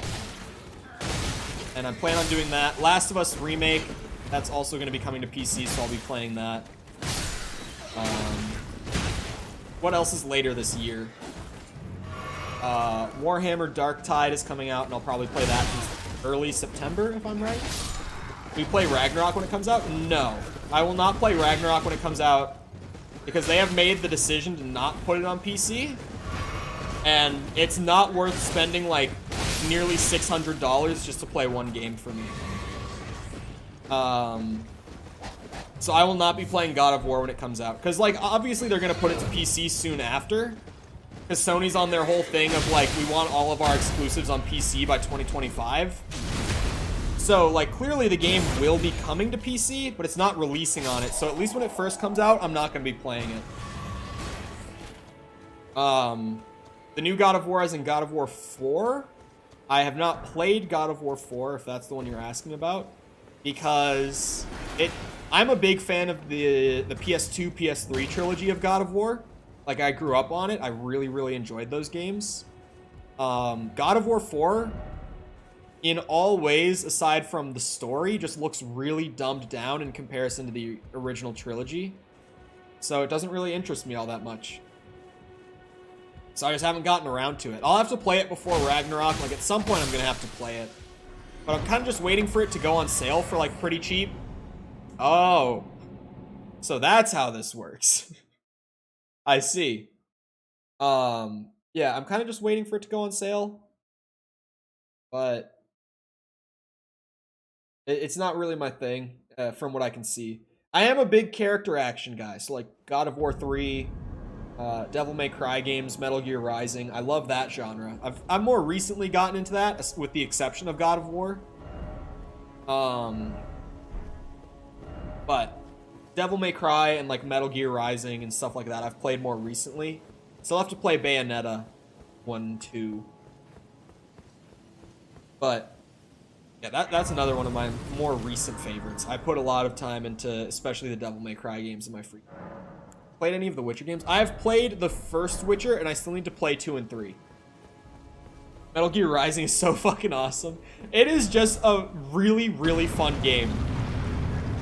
Like, only reason I got into the game was because of the memes. I wouldn't say I only got into it because of the memes, but the memes gave me, like, the initial exposure to Metal Gear Rising. For me to be like, oh, I should play these. You know, and, or not just Metal Gear Rising, but, like, Metal Gear in general. I was like, I haven't played these, and I kind of need to play these. Like, I need to have played Metal Gear Solid 3 and stuff like that. And, like, Metal Gear Rising was just part of me going through those games, but I really, really loved it. But I played the first Witcher. I need to play the rest. I have The Witcher 2 in my Steam library already, but I just haven't started it because every time I think about starting it, it's like, or I could just, you know, do my 4th playthrough of Devil May Cry 5. Not that I actually literally think that, but I'm like, oh, I just want to play DMC again. Because I still have more stuff to try out there.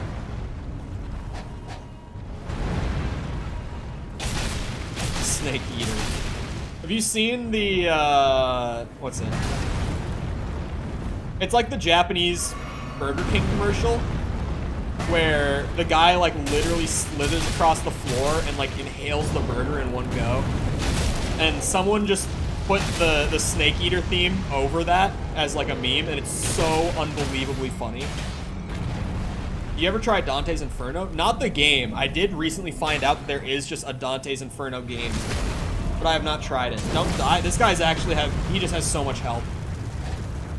And his attacks hurt when they do connect.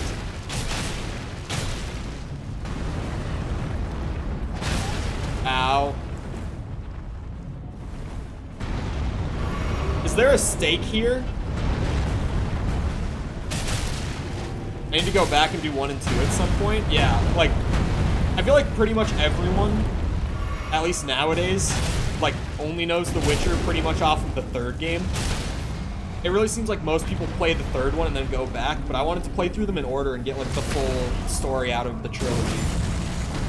The first one is good, but it's a lot of Eurojank, because it was CD Projekt's first game, and they're, like, at the time, they were, like, a small Polish studio, so it's pretty Eurojank, but once you get used to just the way that the game works, like, its mechanics and general wonkiness, it's pretty easy to just, like, lose time.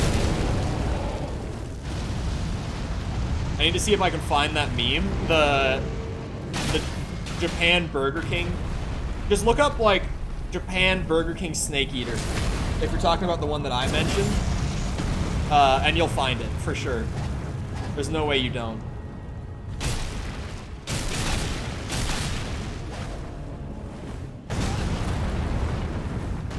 Tried to persuade my husband to name one of our children after a character from The Witcher, but he didn't go for it. That is unfortunate. Ow.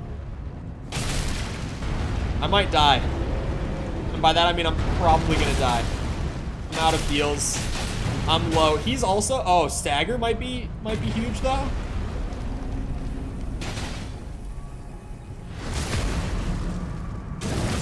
Oh, he's dead. Holy shit.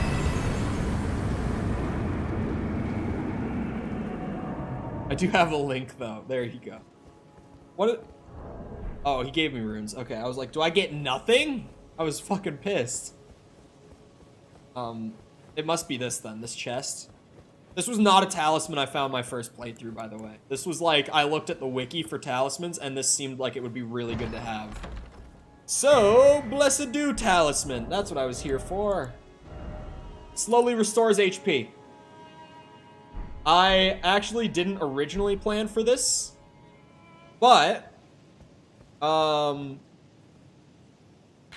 when I was playing the first day of this build and I started using Bloody Slash and it takes my health away, you can hear me. I say out loud, I'm like, oh, I'm gonna need a way to get health back on this build, like a good way.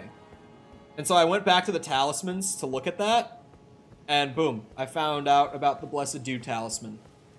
So it's a very slow regen over time effect that I will just have on for a while. I don't think I'm going to be taking this talisman off for a good bit. Boosts the damage of jump attacks. That might be useful. Hold on. You ever Dante's Inferno? It's a mix of the first God of War and Devil May Cry. The guy was into old movies.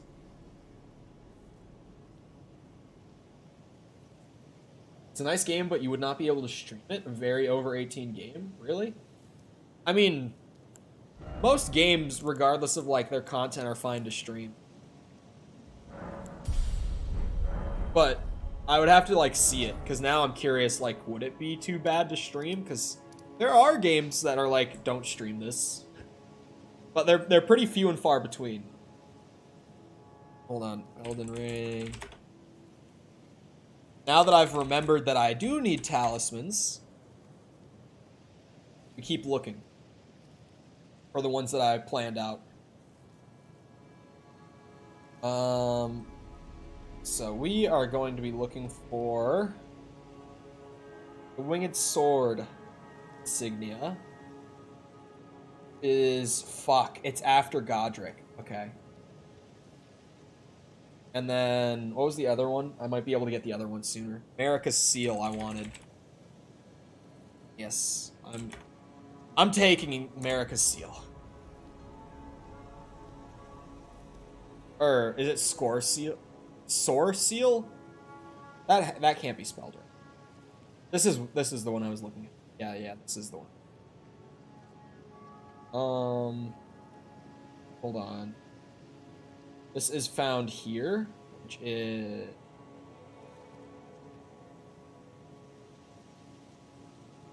Oh?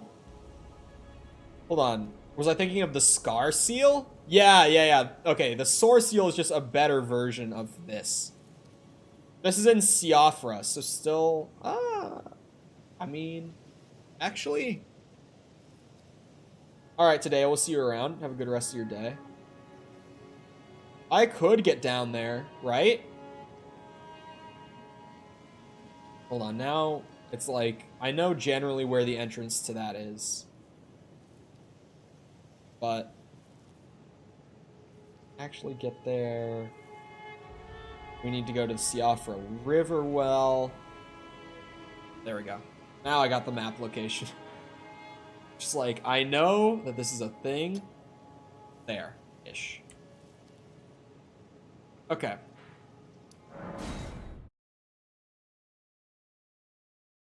A rhythm game mod? Wait, what?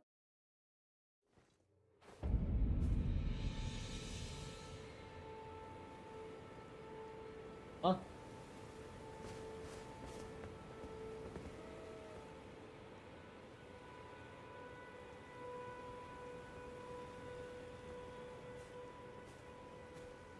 Oh, Friday Night Funkin' shit. Sorry, I was not caught up, clearly.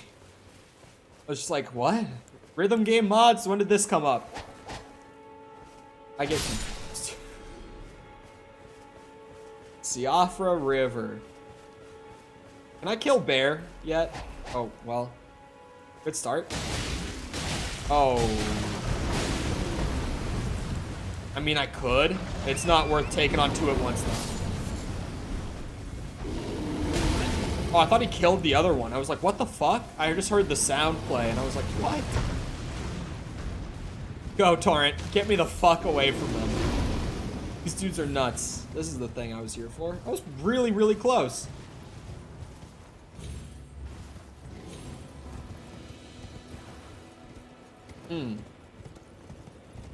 I see. Oh, what's... I hear bug? Where's the bug? Oh, it's just a heal flask, but I'm fine. And down we go. Yeah, the Dante's Inferno game, I pretty much know of the existence of it, but I've never looked into it beyond that. But I probably have to at some point.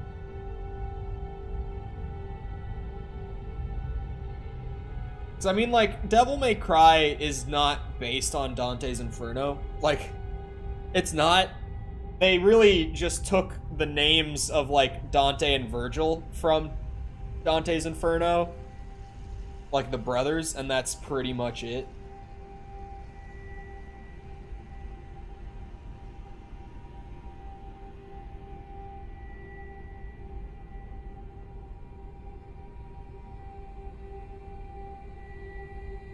Am I looking the wrong way? I am. What a dumbass. I was just reading chat. I don't know what the general level I'm supposed to be down here is. But here we go. Oh, I don't have the map yet. Okay, yeah. I have to get the map for down here.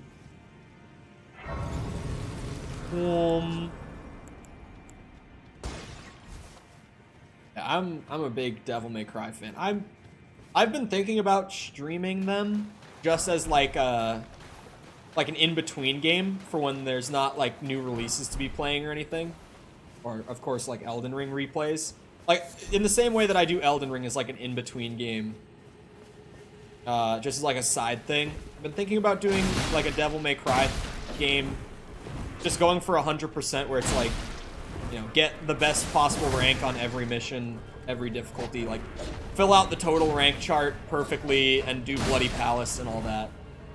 Been thinking about doing that for like 3 or 5 or something as like an in-between. How did 3 Days Grace come into this?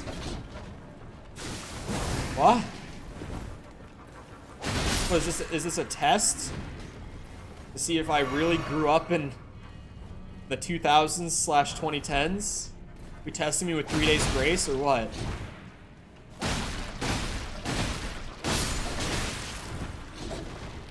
Okay, that kind of hurt.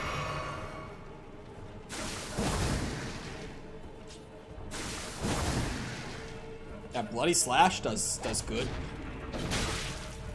My general attacks don't do great on them, but the slash certainly does. Ow. These guys kind of suck, honestly. Let's go do the castle instead. I'll come back when I have more upgraded, like, scimitars, and I can just kill them quicker. They're a pain in the ass. Like, of course you can run past them, but... No, this is, like, the big talisman that I wanted to get, so that I could use Bloody Slash more liberally, and not have too much worry about it. I still love that it's, like, Grace before Margit, Grace in his arena once you kill him, and then Grace immediately after his arena. Like, we just don't need them. Over here, would you? You're tarnished, aren't you? I would advise against taking the main gate into the castle. It's tightly guarded by hardened old hands. Oh, try the opening right here. The guards don't know about it. You'll breach the castle undetected. Fair enough. You certainly don't My have sick to drift trust so annoying. me. Just see that it, like, kicks in a tiny bit very here and there. I'll signal them to open. But of course, I'd advise against it. You like all 3 BioShock games? Infinite's fine. But the first 2 are just, like, significantly better. Like, Infinite's okay for what it is. But, like, that's just not what I was hoping to play a BioShock game for. You know what I mean? It's not really my thing. Because I'm very much like a... I'm even a BioShock 2 defender. Like, a lot.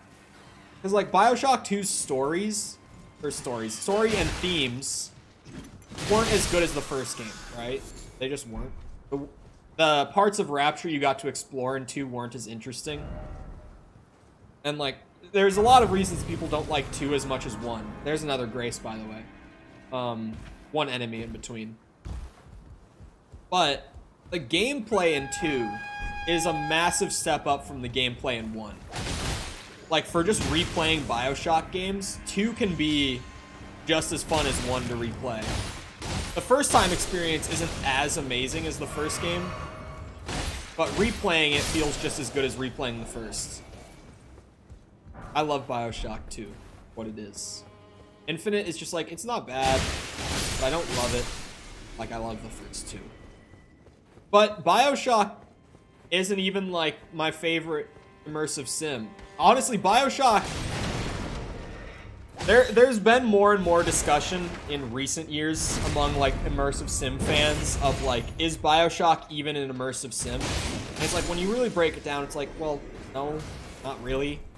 But, you know, it comes from the people who did System Shock 2, and it carries the Shock name.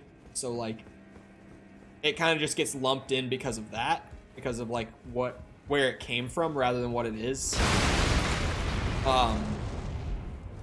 Like, System Shock 2 is amazing. Prey 2017 slept on as fuck. Prey 2017 was so good. I honestly love that game. I have not played Soma, but I've played all the Amnesia games.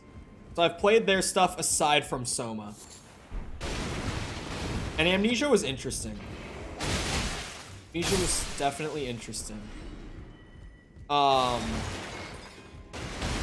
like, I liked the story in Amnesia a lot, but, like, it's walking sim. So I was pretty bored gameplay-wise while playing them, but the story was good in all 3 of them. Well, the third one, the story wasn't as good. But the first 2, the story was really good in both. Very thought-provoking. Yeah, that's how, especially, like, the second Amnesia was. Machine for Pigs. Machine for Pigs is carried entirely by its story, because it's, like, even more walking sim than either of the other ones are. There's, like, very rarely any sort of monster in a Machine for Pigs. It's mostly just exploring the environments and, like, reading notes and doing puzzles. You're rarely getting chased by anything in that game. Oh, that's right, you go in here. I just entirely missed the door. I'm gonna get fucked up. This guy actually killed me so many times on the first playthrough, it wasn't even funny. But, my girlfriend had played Soma, and she described it to me once, because, like, she had some video pop up on, like, her TikTok feed about it, and it, like, made her remember that that game existed, and she was like, I played this when it came out. She was like, have you played this? I was like, no, I haven't played that one. She described it as a mindfuck. She was like, I was so messed up after I played that game mentally. That game did things to me. I was just like, okay. I have no idea what you're talking about. You just sound crazy. But in that regard, I've only ever heard good things about the game in that sense. You know there will be a Resident Evil... I don't even want to see it. I just don't. I shouldn't have seen... what was the new movie called? Something Raccoon City. What was it called? Wait, what? Curved Sword Talisman? Oh, guard counters. I was like, wait. This is just a talisman that increases my damage with curved swords, and somehow I didn't know about it? I've never played the game or watched the original story. I mean, all the Amnesia games are really only worth playing for the story, in all honesty. Because, like, you've played one of those kinds of horror games and you've played all of them, right? Like, it's just... You do one horror game that's like, walk through areas until monster/enemy appears, hide from them, try to sneak past them, and then go back to just walking. But the story in the Amnesia games is good enough to where it's like, okay, I can stomach playthroughs of the rest of them just because I'm interested in what's going on here. Like, if the story wasn't good, I probably wouldn't have even finished the first game. Like, what's it called? Dark Descent? Right? That's what it's called? I think so. It's like Amnesia, The Dark Descent. I think that's exactly what it is. But... yeah, I don't know. I can't recommend Amnesia at all on gameplay. I can only recommend it for story. Like, the gameplay just isn't it. Just isn't. Machine for Pigs is really memorable story-wise too, but just not very fun to play. Honestly, out of the three, generally people think that A Machine for Pigs is like really bad. It's generally hated among people who are even fans of Amnesia. I thought the newest one was the weak one though, when I played through them.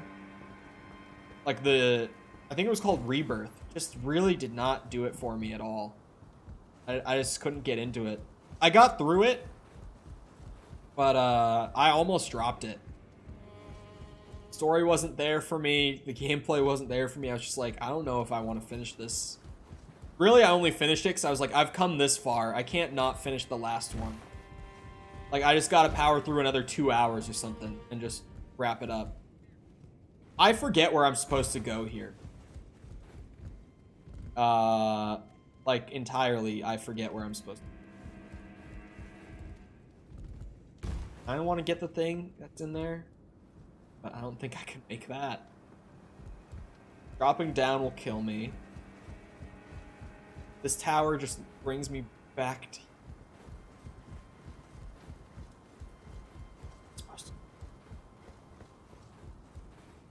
Oh, I fell. God damn it. Oh, god damn it! Where am I going? Alright, I'm supposed to come to here anyway. Never mind, we're fine. Second drop wasn't even all that bad. The first one was. Second one was fine. Back up.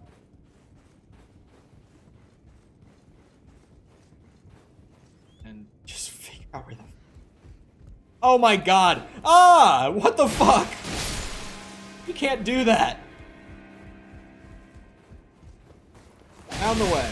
Where is Cole going? I was so lost. I was actually just completely lost. Alright. Back on track. Moving through the castle. I had such a hard time with this area on my first playthrough.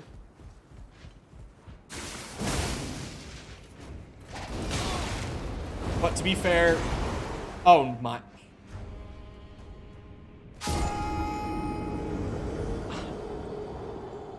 Oh, so dumb. Are you shitting me?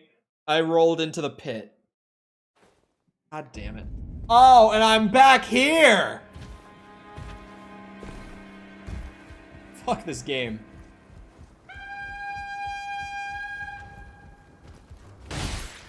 He alerted everyone. I was gonna say, to be fair to me on my first playthrough struggling here, I was literally rocking like the default samurai gear coming through. Like I had no clue what I was doing as far as like putting a build together or anything yet. I was just rocking like default samurai armor, uchi katana, and a bow. Like I was just pulling up with completely normal gear. I'm gonna upgrade my scimitar, by the way, because I got a second smithing stone too. So it's not that I can upgrade the other one to +3, but I can upgrade, skip this one straight to +4 for now, which will help probably just as much. The only reason I didn't go there was because I was going to go to the next Grace first. But hey, now that I've died, I might as well. I killed like 5 enemies before I did that, so I'm not losing too much time here. Chop. Oh, just swing my way through. How would you rate the story in this game? Okay. The story in all the Soulsborne games, they are like incredibly obscure because they like to tell it in that way that's like everything is super well thought out, deeply in everything. Fuck this guy. Like it's all there to piece together, but they don't like give it to you directly. They very much put it on you to figure it out. But I don't know how the story is in this game yet entirely, because I haven't like, I've been meaning to get into like the YouTube explanations and all that to like just help me figure out what's going on entirely. I've got like very basic ideas of how some things work lore-wise and everything, but it's like I need someone to explain to me what happened here and what role I've played in this world exactly. And I just haven't gone and done that yet, so I can't really give a rating on the story at this point because I just don't understand it well at all. But with like Dark Souls 1 and Demon Souls, those are games that I have like gone and dug into the lore a lot after finishing them. And both of those games have great stories. So I'm assuming this one will be good. It's also written by the Game of Thrones guy. And I like Game of Thrones. Favorite boss in this game? It's hard. Now I've finished the game, so I should be able to pick my favorite, but I can't. Of course I can't. God. I don't want to say Melania, but it might be Melania. Like, I don't want to say that it's her, because she's, like, ridiculously oppressive until you put a shit ton of time into learning her. Like, the fact that my first playthrough, we ended with, like, 715 deaths, I think, in total for my whole first playthrough. And I know for a fact, off the top of my head, that 102 of my deaths on the entire first playthrough were her. Like, out of about 700, about 100 of them were purely to that one boss. And I was running what's considered to be the most powerful weapon against her, with a build that was admittedly overpowered. And I died to her 100 times, over 100 times. She's stupidly oppressive to new players, to the point where I don't want to say she's my favorite. But I think that's like a Stockholm Syndrome thing, where like after you spend that much time fighting one enemy, they kind of just become your favorite enemy in the game. I was intrigued when I heard that R.R. Martin was involved. Yeah, it's just weird to think, like, you know, that Japanese game developer that makes those really difficult video games. Yeah, they partnered with George R.R. Martin for the next one. When I heard that, I was just like, what? That's odd. I remember just being like, that is not the crossover I would have expected, but okay. Like, I'll take it. Yes, even before I played the game, I heard so much about Let Me Solo Her. Like, I'm aware that you can learn the boss to that degree, but like, the amount of time required, it makes me not want to say that she's my favorite. But again, like, she might be my favorite. And like, the cutscene after you take her first health bar out and she goes into the second phase, that cutscene is awesome. Like, the reveal the first time you fight her of her second phase is just amazing. Other than that,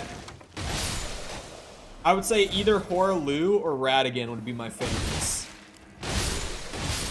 I'm leaning a little more towards Ratigan, but Hoaraloo is also really good.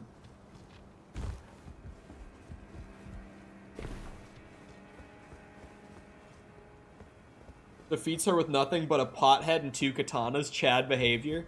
Yeah, it's really awesome. But he also made a new character and put that build together just that he could name himself Let Me Solo Her. And then go in, like, you know, get summoned by players who need help at that specific boss arena and just literally run up and fight her on his own and take her out for players who are stuck at that point in the game. I just ran in a circle and went right back to that. I am very good at navigating spaces in my video games. Here are the stairs back down. See that? I know my way through the castle. Now we're here to this run to the next Grace site that I spent stupid amounts of time doing this run on the first playthrough. Like, just an absolutely stupid amount of time running through this section on my first playthrough. Because fuck these birds. And fuck the knight that's after these birds. And then after the knight, there's the, what's it called? The Grafted Scion, I think it's called. Like the tutorial boss that they throw in there. And then there's the whole army, and then you get to the next Grace site. It's just such a trek to get from here to the next checkpoint, so to speak, in simpler terms. No shortcuts? Are there shortcuts? Not that I know of. They have swords for feet? Yes. They're really annoying. They're really, really annoying. Fucking hate those birds. There are? I never found one on my first go, so yeah. Yeah. Nice to meet you. The pleasure's mine. Roger is the name. A sorcerer, as you might have guessed. Skip I'm all the looking for birds a and little knights. something Oh, interesting. Here in the castle, when I'm not hot-footing it. If I die, I might check that out, because now I've already dropped down. What are you doing here in? Why is my cursor on screen? What the fuck? This place You guys is see that my bristling mouse with cursor tarnished appeared hunters, in you the know. center real quick? They sacrifice our kind for grafting. Not exactly a place I'd stroll into without a purpose in mind. I see. Here to challenge Godric and lay your hands upon a great rune, are you? Yes. You can see it then, I take it.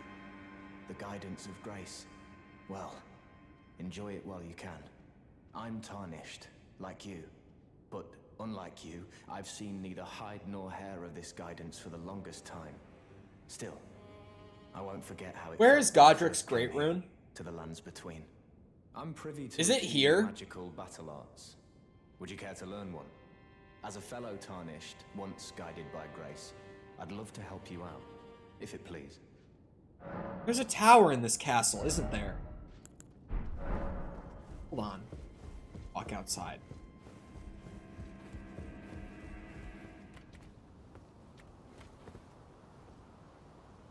Yeah, I can't see it because of this thing.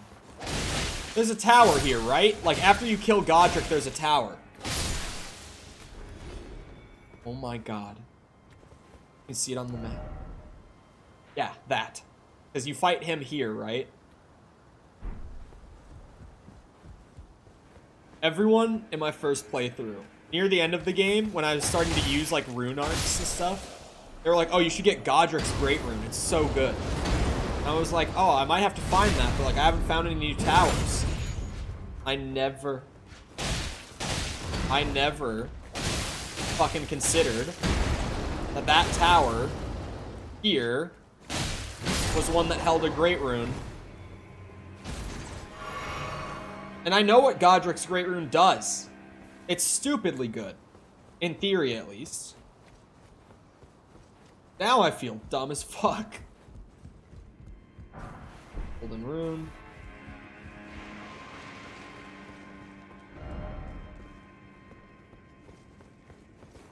And now I'm pissed.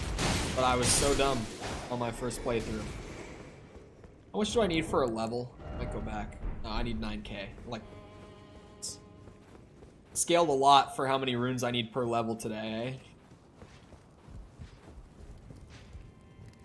You just get a cheeky start to this guy. My crits aren't that strong, but I'll take a free hit for that much damage, you know?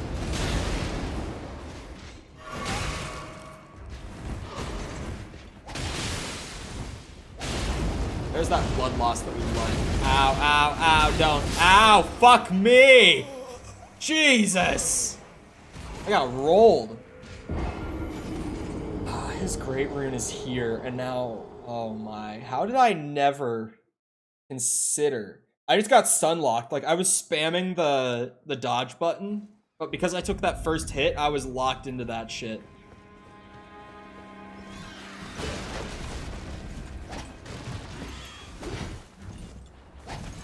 Damn you! There we go. Fuck the birds. They're actually just so annoying. Ow!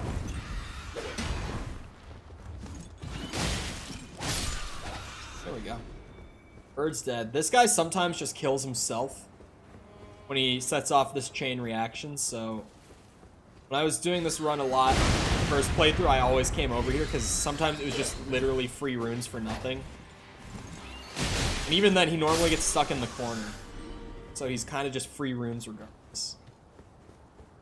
I was also not this high of a level the first time I came through this. Yeah, dude. That was actually just a really, really strong stun lock. Also, I'm hungry. My stomach just started growling. I did not notice I was hungry till just now.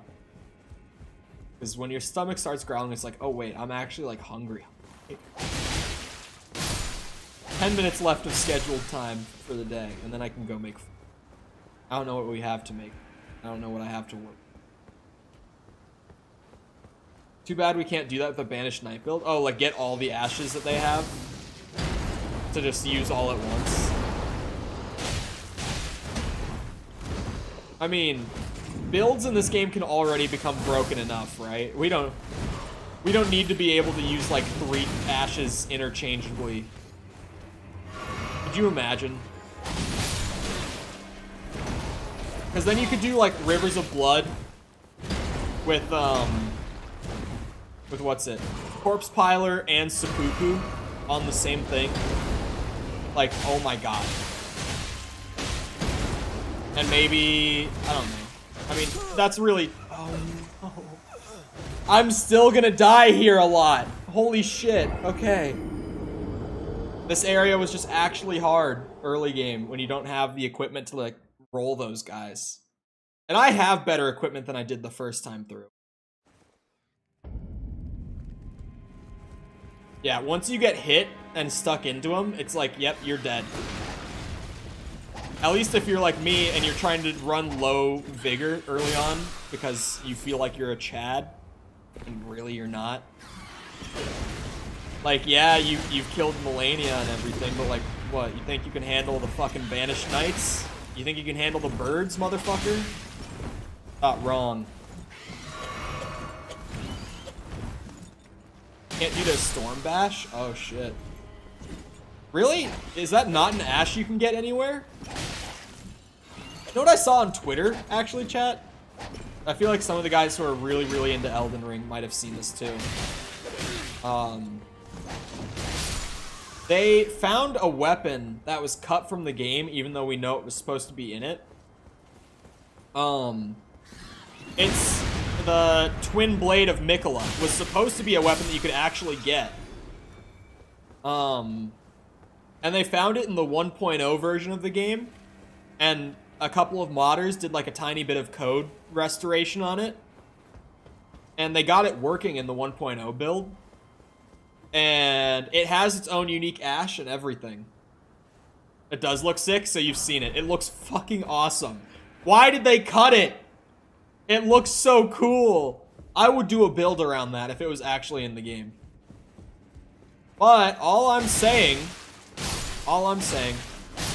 is if they are working on a DLC for this game, and that thing was found in the files with a unique Ash and a moveset, and all they had to do was just get the code linked up,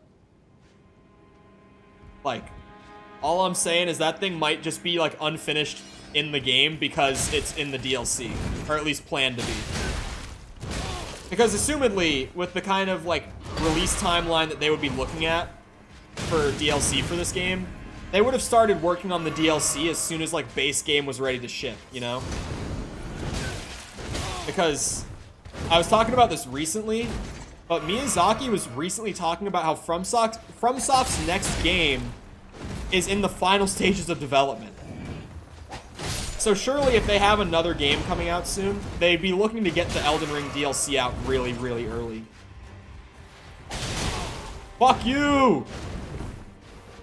Hate this bitch.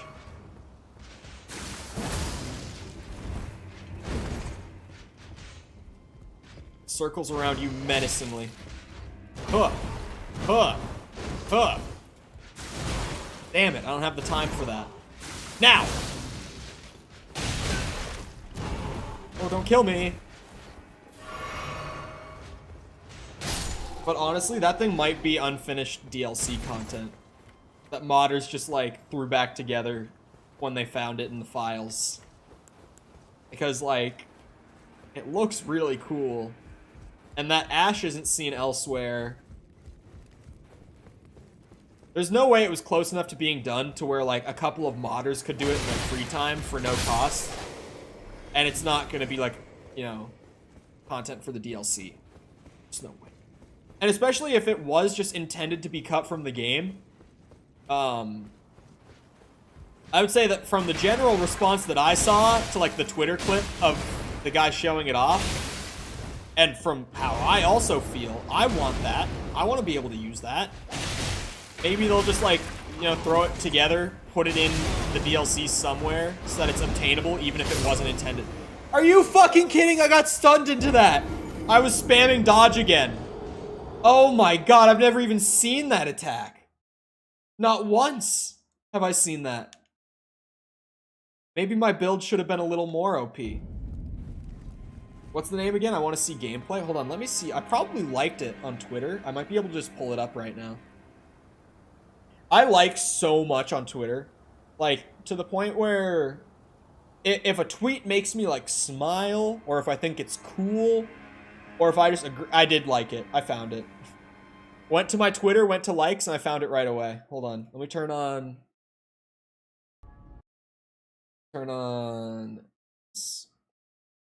Which of these is Elden Ring? This one is. Here is the Twitter quality gameplay of what I'm talking about.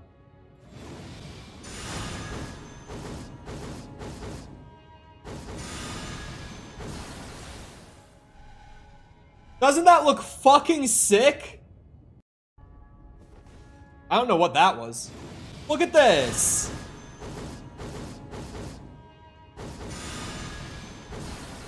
Looks fucking awesome. That looks badass. This better be like a DLC weapon or something. Like, I want that. I want to do a build with that. Twitter is a minefield. It can be. But, like, I have IRL friends that get annoyed with me because I like so much on Twitter that it just all goes to their feed because they follow me, right? And they're just like, dude, everything on my feed is because of you. Imagine multiplayer with that. No one's gonna get that combo off, though, right? Like no one would actually get that off in a PvP fight, right? What weapon is that? It's one that did not make it to the final build, but it got found in the files and put back together by modders. I think they said it was called the Twin Blade of Mikola. I didn't reread the tweet, so. I forget the name. I've genuinely never seen them do that. There it is. Bird killed itself. We move on. That's what I was hoping for every time. Just the first time we've seen it today. But that thing looks amazing. Like, I would love to use that. Where is this marker at? I have a custom waypoint somewhere. Oh, here it is. On the well. Because I was trying to get that earlier. But yeah, I would love for that to be in the DLC and usable. The DLC that I should also add, I've said before, I'm not sitting here assuming that they're making DLC, like a lot of people are, because like pretty much every Soulsborne game with the exception of Sekiro has had DLC. Oh, and Demon Souls, sorry.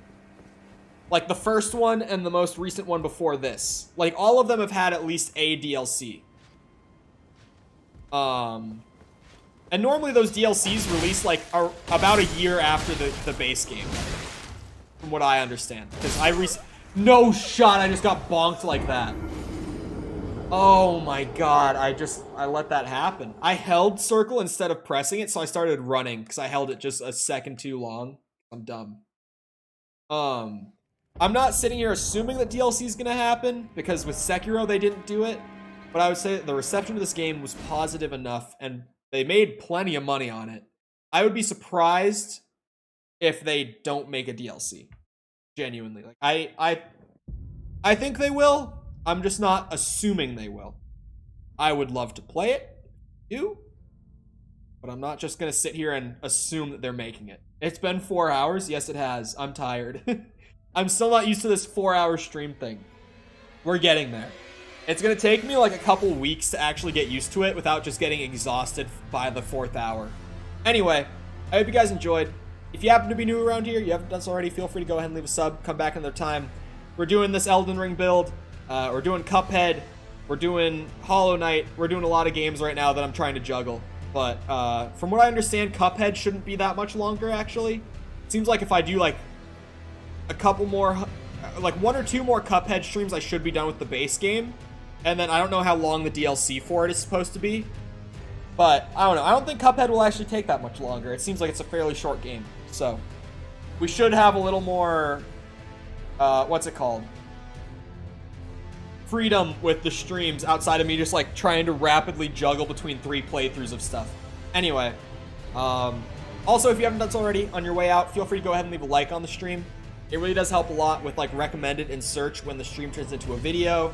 Helps with the channel growing offline, which is always super nice because I don't have the energy in me to stream all day every day. So being able to see a little bit of growth when I wake up after sleeping for like 7 hours overnight is always nice. Anyway, if you're looking for ways to engage with the community outside of YouTube, feel free to go down near the bottom of the description.